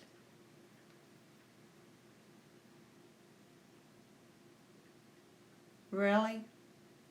It is a little busy on the screen on this side. A little. But what I really appreciate is I can continue seeing the chat instead of it disappearing and then you gotta click the prompt to bring it back up. I like this. I like being able to see the chat.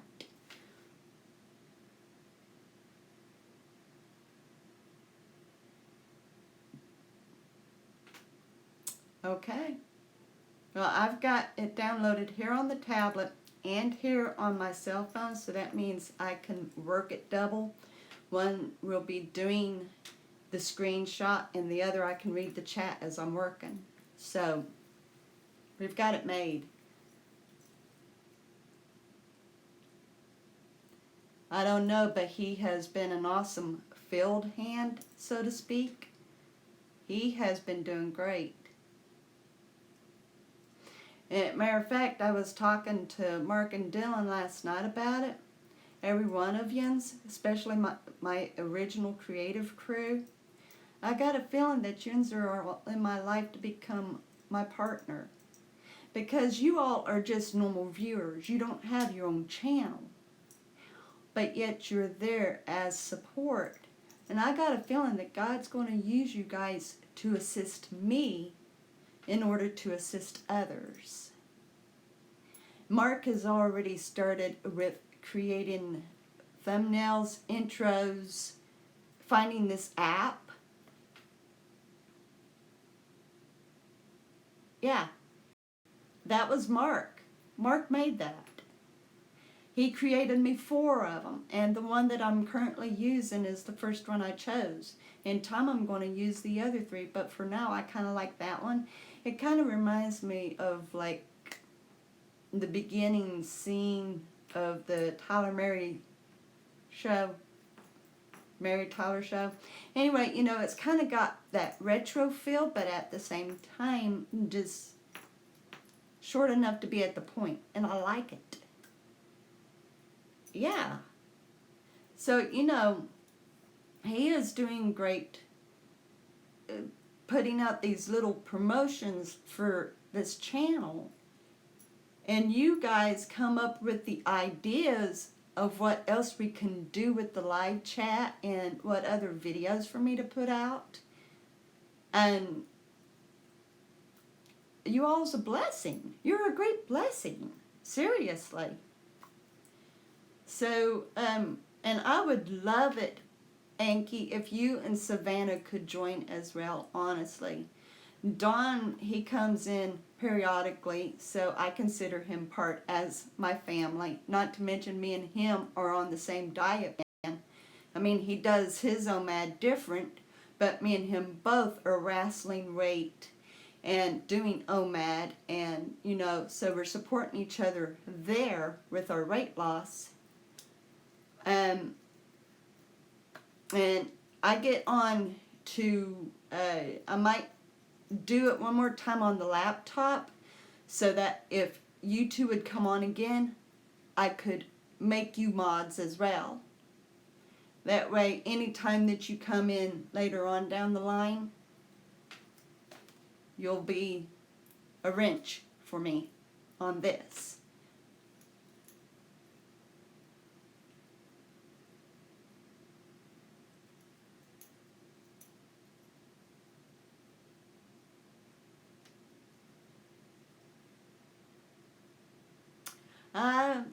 I'm still having to tinker around with this. I done good to figure out how to get this going right. So I know that there's one thing that it reads, and then there's some toggles or widgets, they said, that I can add. So I'll have to check that out and see what and all.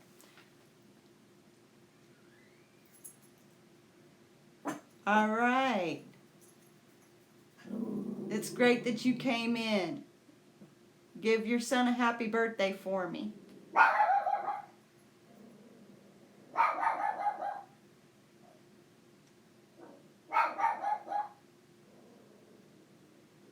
At the end of normal videos.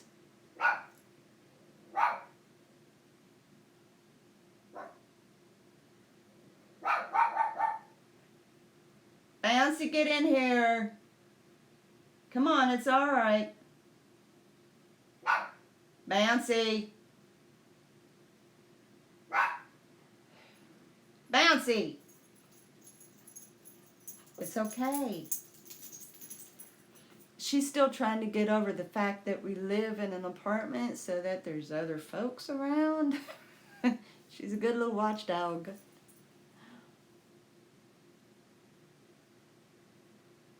Yeah, I may do that because it would be good that I can do something like that.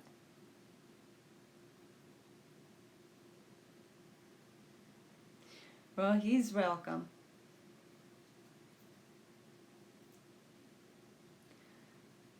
So yeah, you got to see a little tougher Amy.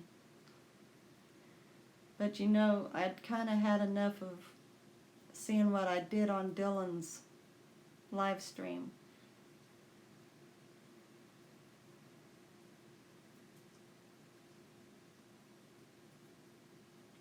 Anybody who likes the trolls, well, I wonder what they seriously think. Trolls just aren't pleasant. They're not. And people can be so hateful. Even if they don't come in on your live stream, they leave a hateful comment, and that's still, it's not right at all. And the way I see it, if you don't have something nice to say, just don't do it. Don't come in and say something. No, believe it or not, when me and him gets into an argument, I try to go off and be silent until it's cooled off. He likes to continue talking about the subject, and it makes me even angrier. So I'm one of those that if there's a fight going on, I rather just go sit, be alone, get over it, cool off. He likes trying to resolve it.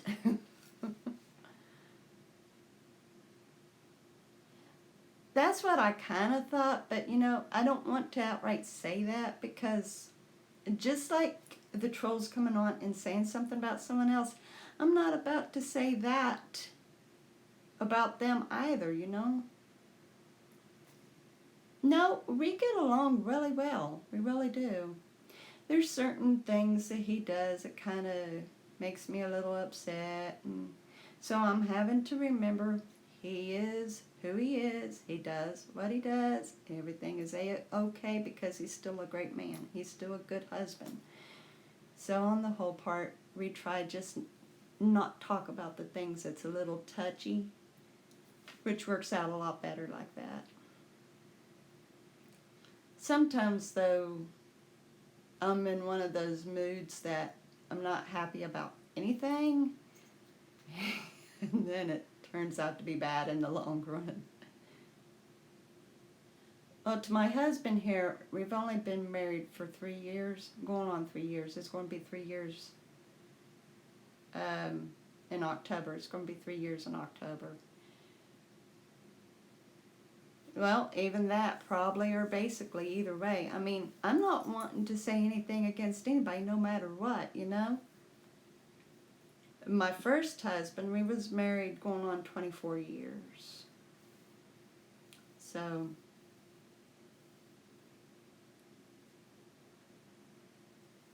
yeah, thanks. But I will tell you this, I still love my ex-husband. He's a very special man. And one of the best things that ever happened for him was me leaving, because it forced him to straighten up and do better for our kids. So, but he's a very special person to me. We went in May to visit my children, and it was a really good visit, and it was good to see my ex-husband too. He looks so much healthier.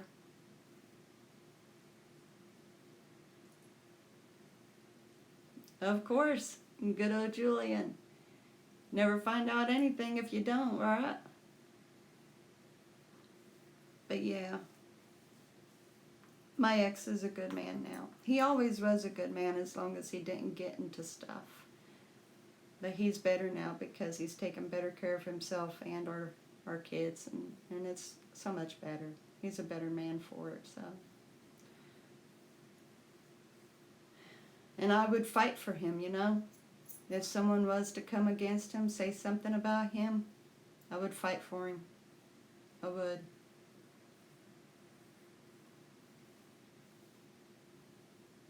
I tell you what, the biggest thing, it takes maturing. Person's got to mature in life to really appreciate somebody. If you're immature, you're not going to appreciate anything. We just ended up needing to grow up and mature.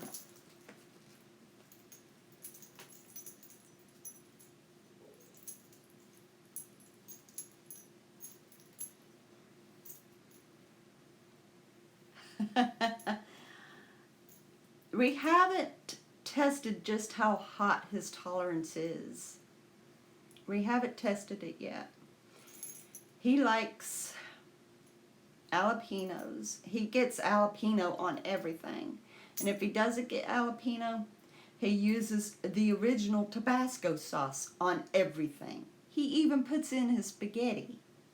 He likes the dehydrated chili pepper, the crushed chili pepper seeds. He loves those. And he likes the fresh jars because he says that they cool off where they're exposed. So he likes them fresh.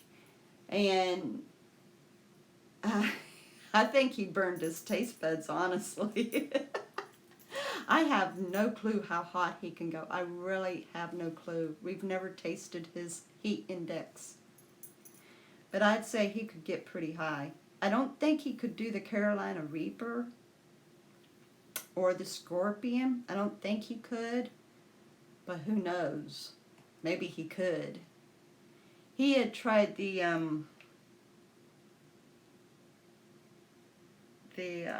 Pocky chip, what was being sold in the bag instead of the one chip that's the challenge.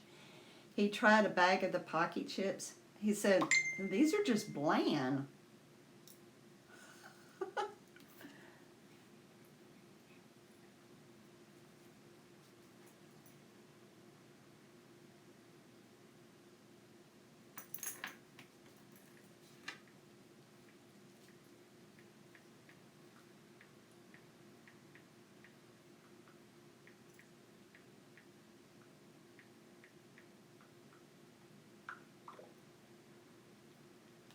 My son was telling me good night.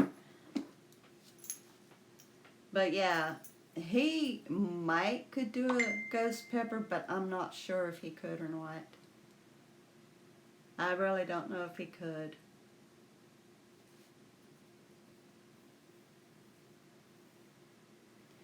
Or at least see just how hot he can tolerate. I think he could get pretty high, because it seems to me like I've not tasted his dishes personally, but I know there's this one restaurant we like to go to that sells hamburgers and Chinese food, and there's a beef dish that he orders, and he always tells them to make it extra hot. My heat tolerance goes to jalapeno and no hotter, but only jalapeno flavored things. I can't do any hotter than that.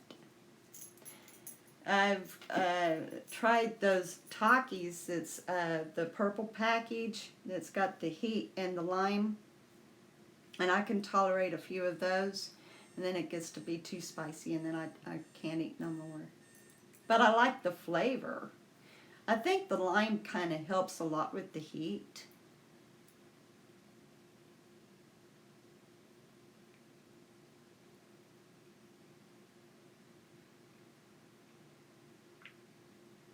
But yeah, I'm not very good with heated stuff.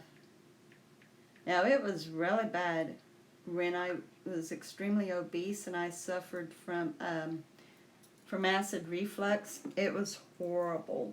I couldn't even tolerate anything seriously without end up having trouble later. They are good. They've got a great flavor. They really do. But I can only tolerate so many before my gut starts burning out. Oh, like what they give you at Domino's when they throw what? It's not an jalapeno. It's a banana pepper that they throw in there, isn't it?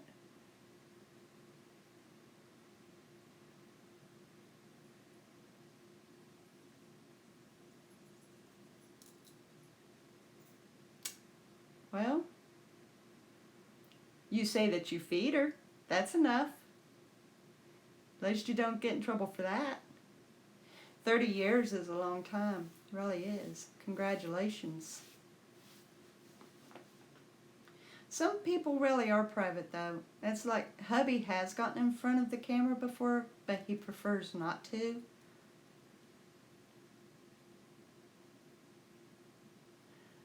Yeah, you know what? I forgot that Papa John adds pepper. I forgot that. I've always seen the banana pepper. I don't remember seeing jalapeno.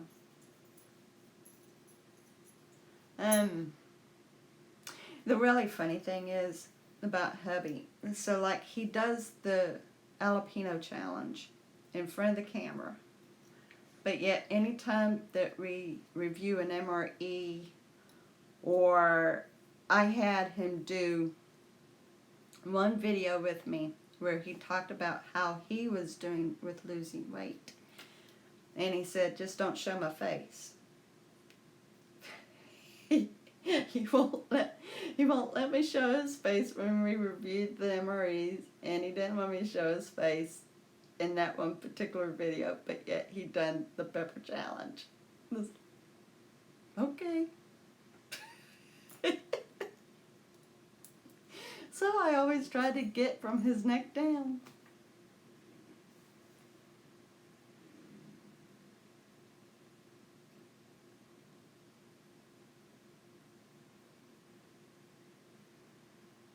No, I don't.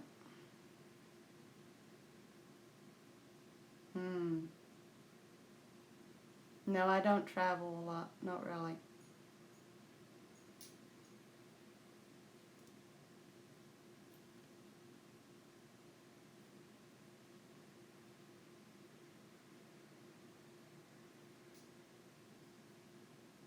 Tomorrow I go on my liquid fast, guys. Which means I'm not going to be able to do OMAD. There is no way I could drink broth one time. Wow. Praise the Lord. Thank you, Father God. You are so awesome and holy. Thank you, Lord. Praise God. He's awesome, guys. He is so awesome. But yep, there is no way. I mean, some people, you know, they do the water fast and everything. And like, you know, Don here, OMAD Outlaw, he's doing the keto coffee, which is bulletproof. But he does that. You only do that as OMAD, right, Don? You only drink that once a day, or do you drink it throughout the day? Because I don't want to get that wrong.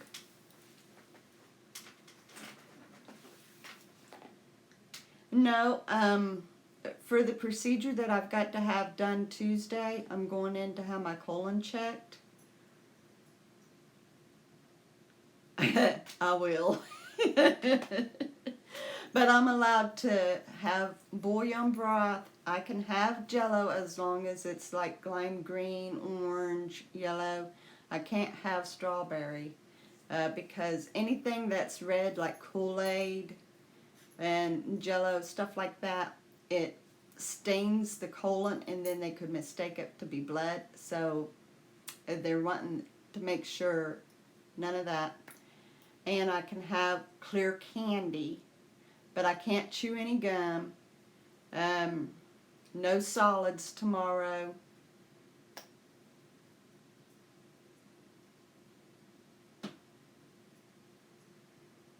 I think they taste just like vegetables, which I cheated. When I done the challenge, I done my challenge on a live stream, but I cheated. I scraped out the seeds in the membrane.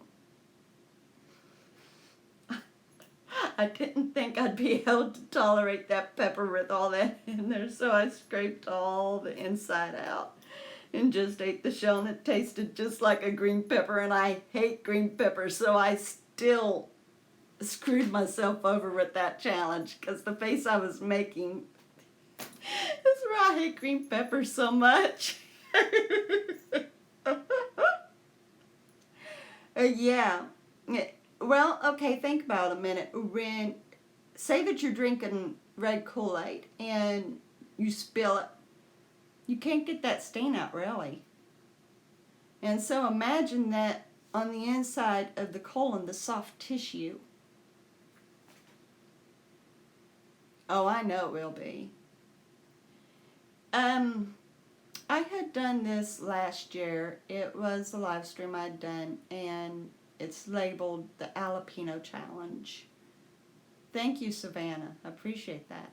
Anyway, the procedure is going to be Tuesday, so tomorrow is my prep. But I've got the live stream in my playlist underneath my live streams. So just, you'll find it.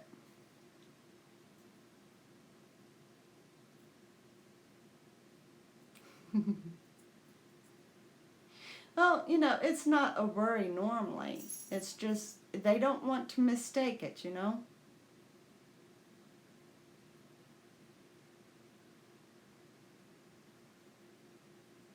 On Mindy May's channel. I'm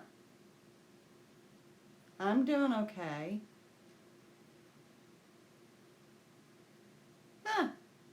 I don't even know who Mindy May is.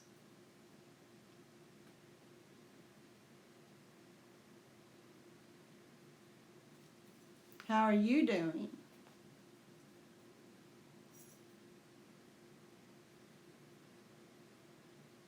Yes, I did.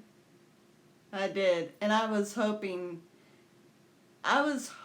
so much that others would have joined that. I was really wanting it to go viral, that everyone would do it.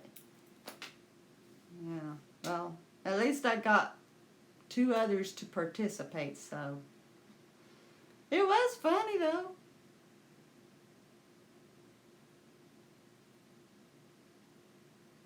Yeah.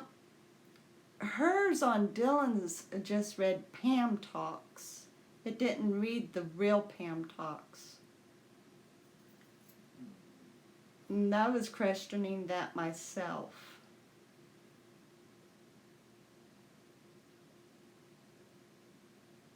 Are you sure that it read the real Pam Talks? Because I'm pretty sure it just read Pam Talks.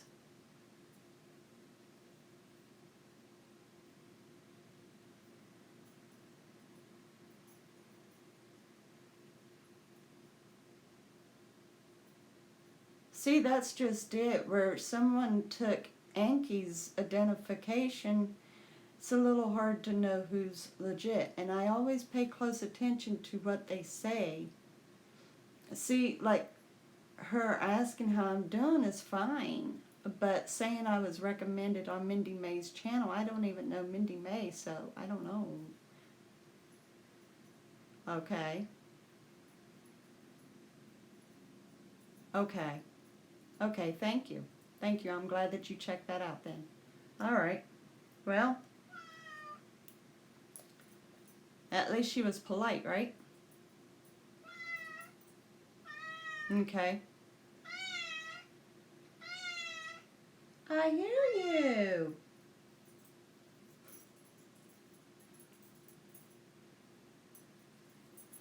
Let's see. Wow, we've been at this for over 2 hours.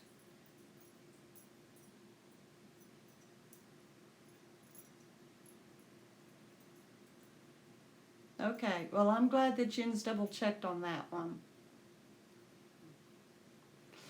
But putting the real Pam Talks up, that really brings up concerns, doesn't it?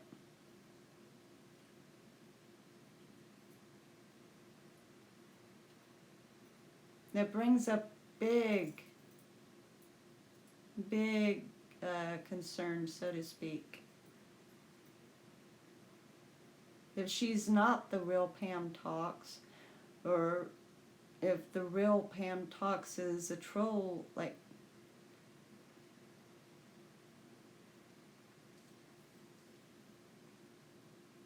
you always have to be cautious about people with names that we don't know.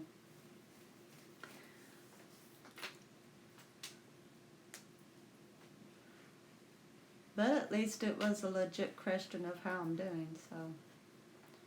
I just don't know who Mindy May is.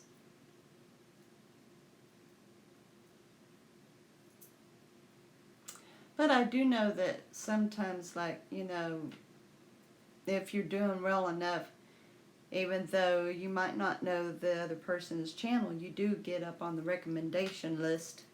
No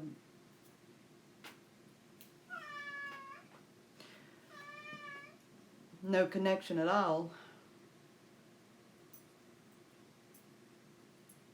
So are you, buddy. Good night, Julian.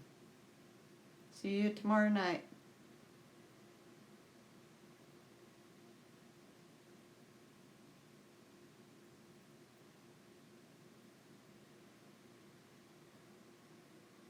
There's this one thing flashing up here. It keeps doing flashing numbers and reads FPS. And I wonder what that is. This has got weird things on it.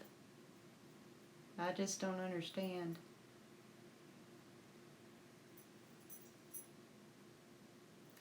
Well, that is my baby girl, Miss Catherine Ashes. She's got her own series on the playlist. Oh, frames per second. Okay, thank you. In that case, there is somewhat of a pattern, and the reason why it keeps looking like I'm editing. That's weird. Why can't they just be steady about it? Yep, the cat is Miss Catherine Ashes. She's demandative. And then the dog is Miss Bouncy.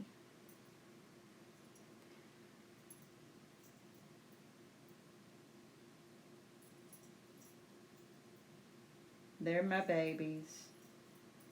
My beautiful babies. I've actually owned Bouncy longer, but Miss Catherine has been with me longer here. She's a Manx. Have you ever heard of a Manx?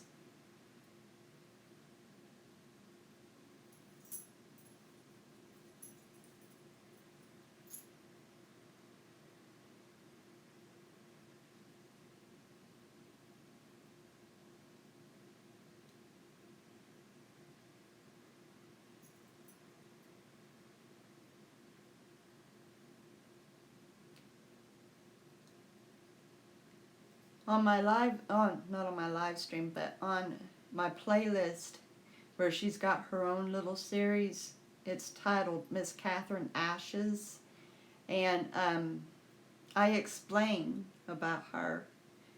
Manx comes from the island of Man, that's off of Ireland, and they have 3 different types of tails.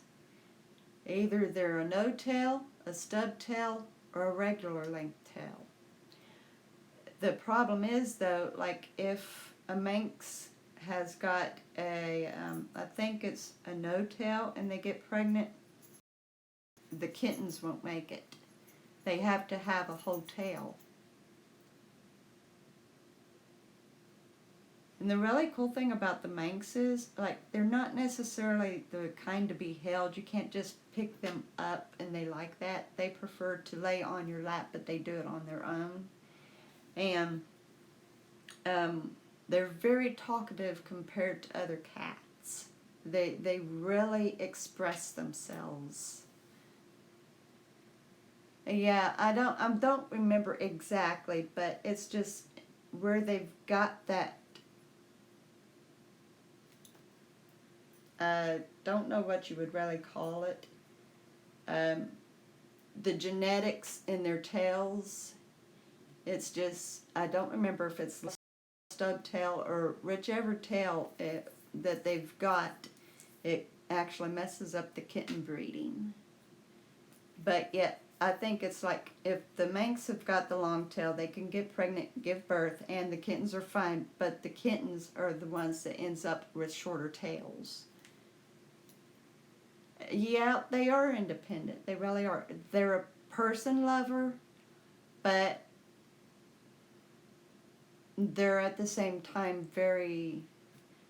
It's funny though, because like a lot of cats, they've got the attitude like, all right, Anthony, awesome, buddy. The really cool thing about the Manx, whereas other cats can really be snooty, and you're lucky if you can even pet them, a Manx really takes in all the loving. But like I said, they prefer to be up on your lap, and they rather get up on your lap on their own. They won't accept you picking them up and putting them on your lap. Unless, of course, you start them from a kitten, then you can pretty well train them up the way you want them. But she was 3 years old. She just turned 4. We got her last year. She was a rescue cat.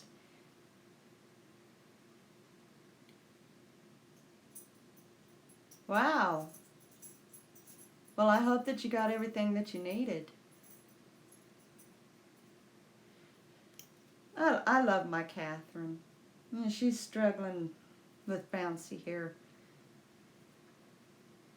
We brought Bouncy back with us when we went to go visit my kids. I know yous have got quite a few. I don't think I've seen all of them. I think the most I've seen at one time was 4. So yeah, yins have got a good mess of little cats. They're all beautiful. That calico that was on Dylan's bed today, gorgeous. Oh my gosh. And that's the other thing about Miss Catherine. She actually is a diluted tortoise. Her underbelly is calico through and through, and then her backside just has the dark gray brown and the tan. But when she lays on her back and her belly shows with all that beautiful calico color, oh my goodness, it's so gorgeous. Sprinkles, huh? And what was the name of the dog that was splattered on its back just snoozing away?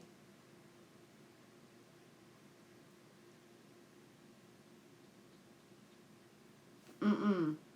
We're not even going there. We're not doing this again.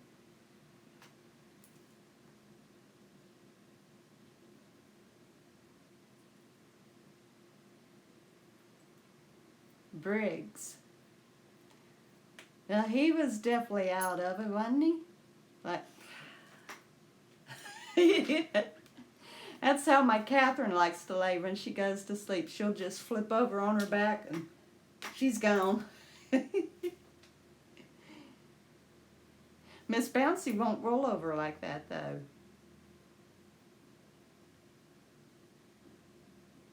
What kind of dog is he?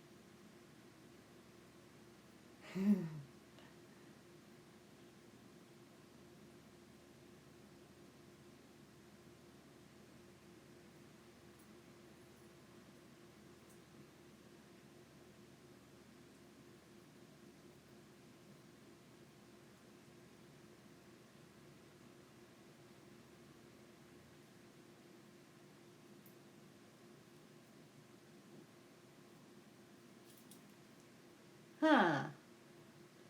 Couldn't tell that he was Dachshund the way that he was laying. I only recognize a Dachshund when they're standing up. Not when they're sprayed out like that. Those pets just laying on that bed like, no problem.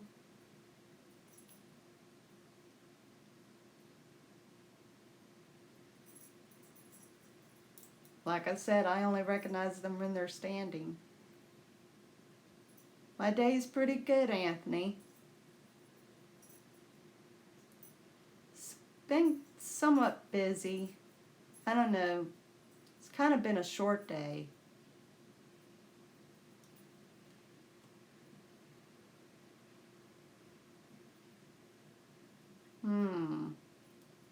Well, he could be. Actually, I think Dachshunds do have flat backs. Or at least the larger breeds do that I've noticed. I don't know. I don't know.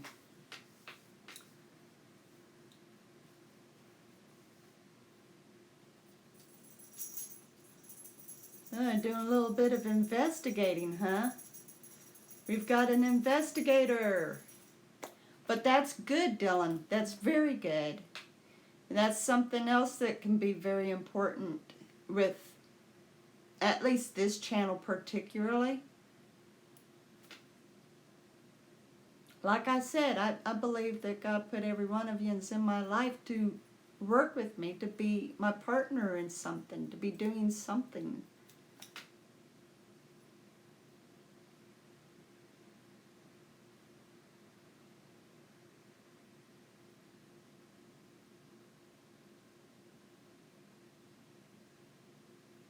Well, hey, at least you did get to do some relaxing. Yes, the Slenda Gully is actually coming against Glenda Sully. She doesn't like her. And that's what people is against, is the Slenda. They're against her, and they're upset with Joy because apparently Joy watches Slenda. So, but that's a big drama mess that I just don't want to get into. Yeah, they are. They're two different people. Yeah. The Slenda, actually her name is something else, and she chose that to make fun of Glenda. It is confusing, and it's a drama I don't want involved with.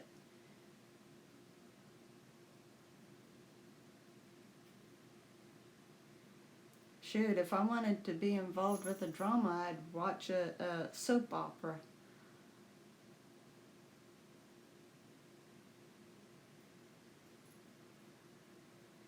If you want to call her that, I don't know. She's somebody that I've never bothered to watch. It's just a mess, Anthony, serious. Don't even bother asking about it. It's a whole big mess.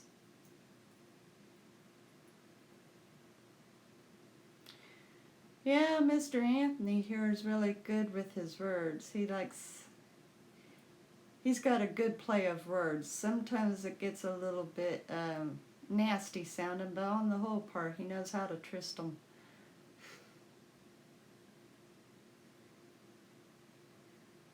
I don't either.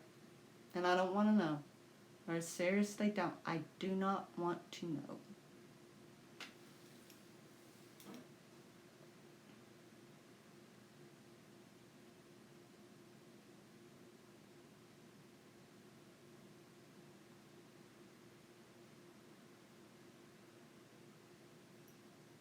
Alpha Kenny 1. Yeah, you had said that earlier.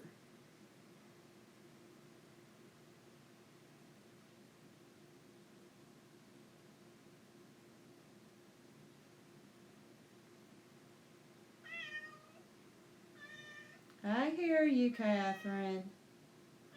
Yes, I do. I hear you. I hear you. I hear you. Yep. I hear you. Yeah. I'm curious about something here. I'm going to see if I can do this. And if I can, it'll be awesome.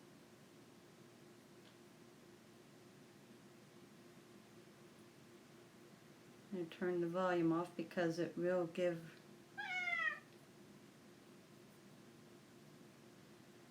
Alright here, so let's see.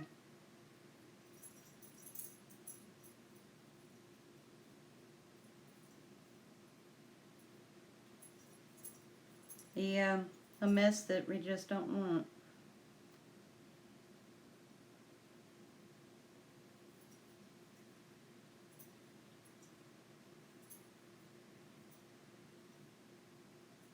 Hey, Chris! Oh my gosh, guys, look here. We've got Chris.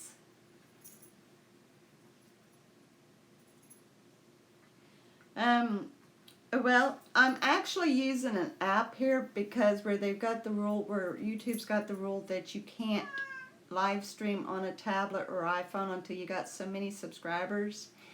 So I'm not able to mod anybody through this app.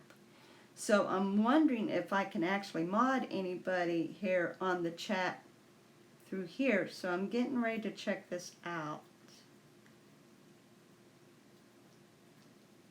Oh! Yes! There you go, Savannah. You got a wrench. It worked.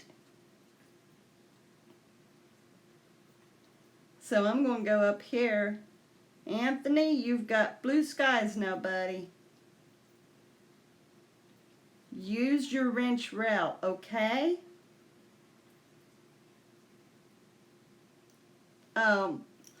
But it's a disorder that I suffer from.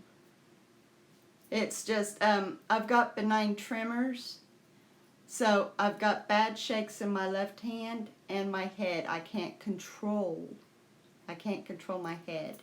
And that's the reason why my head is shaking. I'm not shaking my head no or anything. It's just, it's a disorder that I suffer from. So just ignore it. Ignore the shaking head, okay? It's something I can't help. I have tried to control it to the best of my ability. Certain ways that I hold my head, it shakes worse than others. So it's just something that you have to overlook.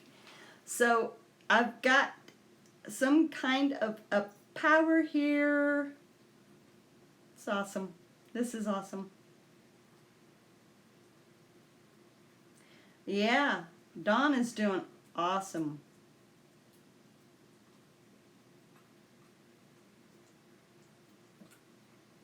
Well, you can say that, Anthony. You can say that. But you know what? I've had the tremors for a long time. So I've been shaking now for, I would say, close to 20 years. It's been a long time. And doctors have tried to give me medications. I gave you a wrench for whenever you come in, Chris. That just gives you the ability to fight off any trolls if you happen to come in and you see them.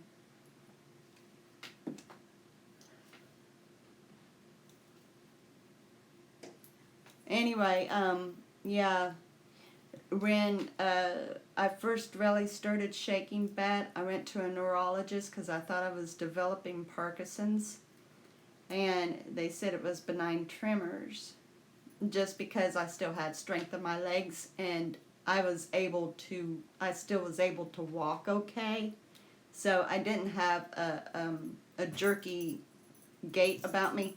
The one thing about Parkinson's, when you try to walk, you're kind of jerky with your steps, and you really don't have a good swing in your arms or anything.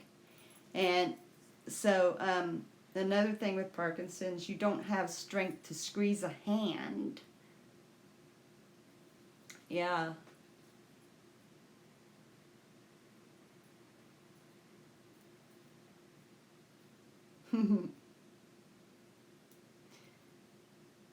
Yeah, that's kind of true. That's kind of true. But it makes it impossible to paint these fingers. Serious. I've got control over my right hand, no problem. But my left, and sometimes it's worse. I'm glad I'm right-handed and not left. But yeah, so no strength in the hand to squeeze or anything like that. And that's how they tested me. They had me take some steps. They watched how I walked. They had me squeeze their hand. I was able to squeeze the hand and everything. And with what I'd answered, it happened that my grandpa shook bad, my mom shakes bad, and they told me it was just benign tremors. And all that means is it's a hereditary shake. It's just of the nervous system, and it doesn't impair you in any way. It just causes you to shake bad. You'd probably do a good job. I really don't like red nails though, but I've got all kinds of colors. So yeah, after they found out that I had benign tremors, they tried anti-seizure medication on me, and that stuff made me so drowsy that I was nauseous. I only took one dosage, and that was, couldn't do it.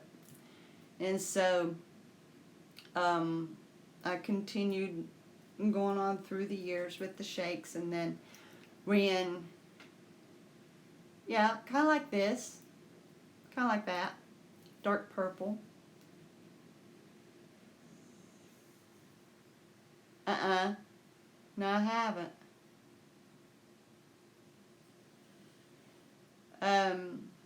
But when I moved to Houston, I started seeing a nurse practitioner, and she had given me a beta blocker, propofol, and it helped with the tremors. I didn't get drowsy and sick to my stomach, but the problem was it ended up giving me such a raging appetite I couldn't control how much I ate. I could be full and want something else. I mean, there was no control of food whatsoever.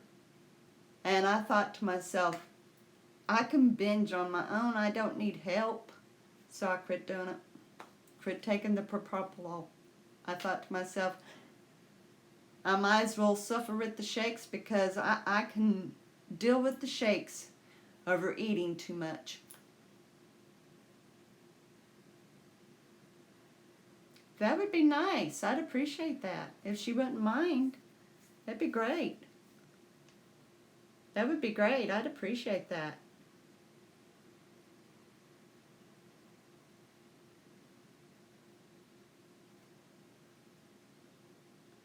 I know. I know, seriously.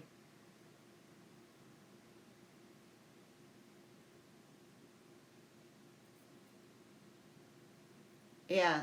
Well, you know, I love baked. Okay. What's your email address? You've got you've got Facebook where you could do Messenger as well. What are you under on Facebook? And then I can message you the address.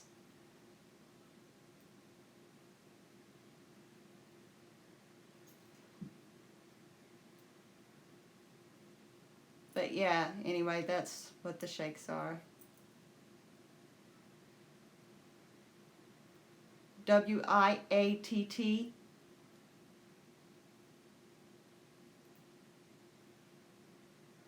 Well, I'm sorry, Anthony. I was trying to read the chat there. Sorry I didn't finish. Anyway, I love baked pizza rolls. And when I was taking the propofol, I was practically able to eat an entire... I probably would have been able to eat a 90 count bag baked. I was fixing myself like 25, 30 of them at a time and couldn't eat enough of them. And it always been my rule that I wouldn't eat after 7 o'clock at night, and this was when I was eating normal. And I would be eating the baked Totino pizza rolls after 10 at night, up to about 30 count or so. That's how bad. Hey, you spelled it just like it sounds. But that's what that medication done for me. It stopped the shakes, but it didn't stop the appetite. It made it worse. So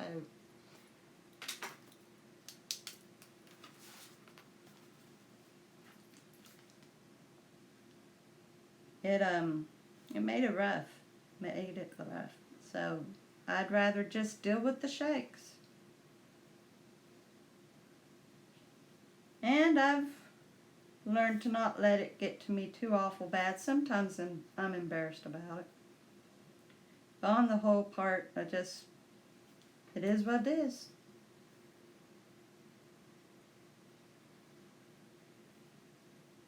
I guarantee you this, though.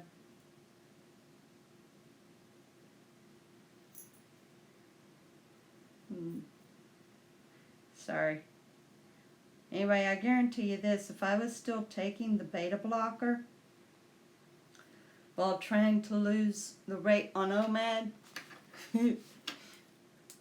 you think sometimes I eat a little bit later now? There would be no OMAD. Period. There would be no OMAD if I was taking those beta blockers right now. No OMAD.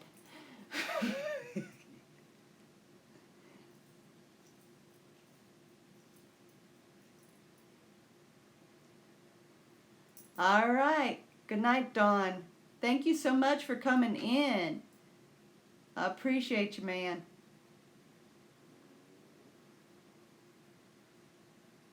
Yeah, a lot of people say that. A lot of them, they do. The one thing I can appreciate about the laptop is because it's got the old-fashioned jerk motion, nobody can really tell if my head's jerking or not.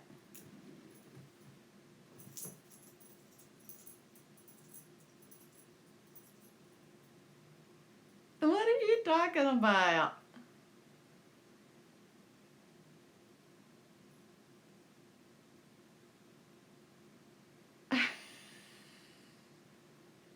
Anthony, buddy.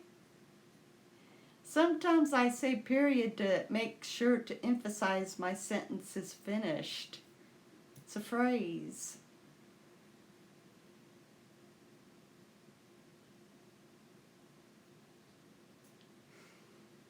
You're something else, Anthony. I don't know what to do with you, buddy.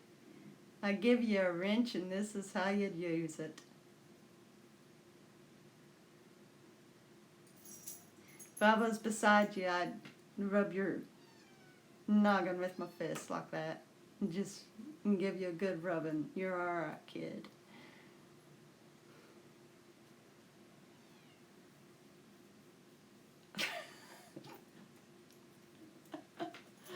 Oh my goodness. Now this has almost been 3 hours, guys. And hubby is up. He's going to be getting ready for work here in about another hour. So I'm going to spend time with him. Yeah, that's true. They have been. But anyway, thank you so much, Savannah, for joining. And I'm glad I found a way to give you the wrench. That way, anytime you come in, I know you've got your bat ready to go. But anyway, guys, I'm going to say goodnight to you. And I love every one of you so very much. Yins, have a great night.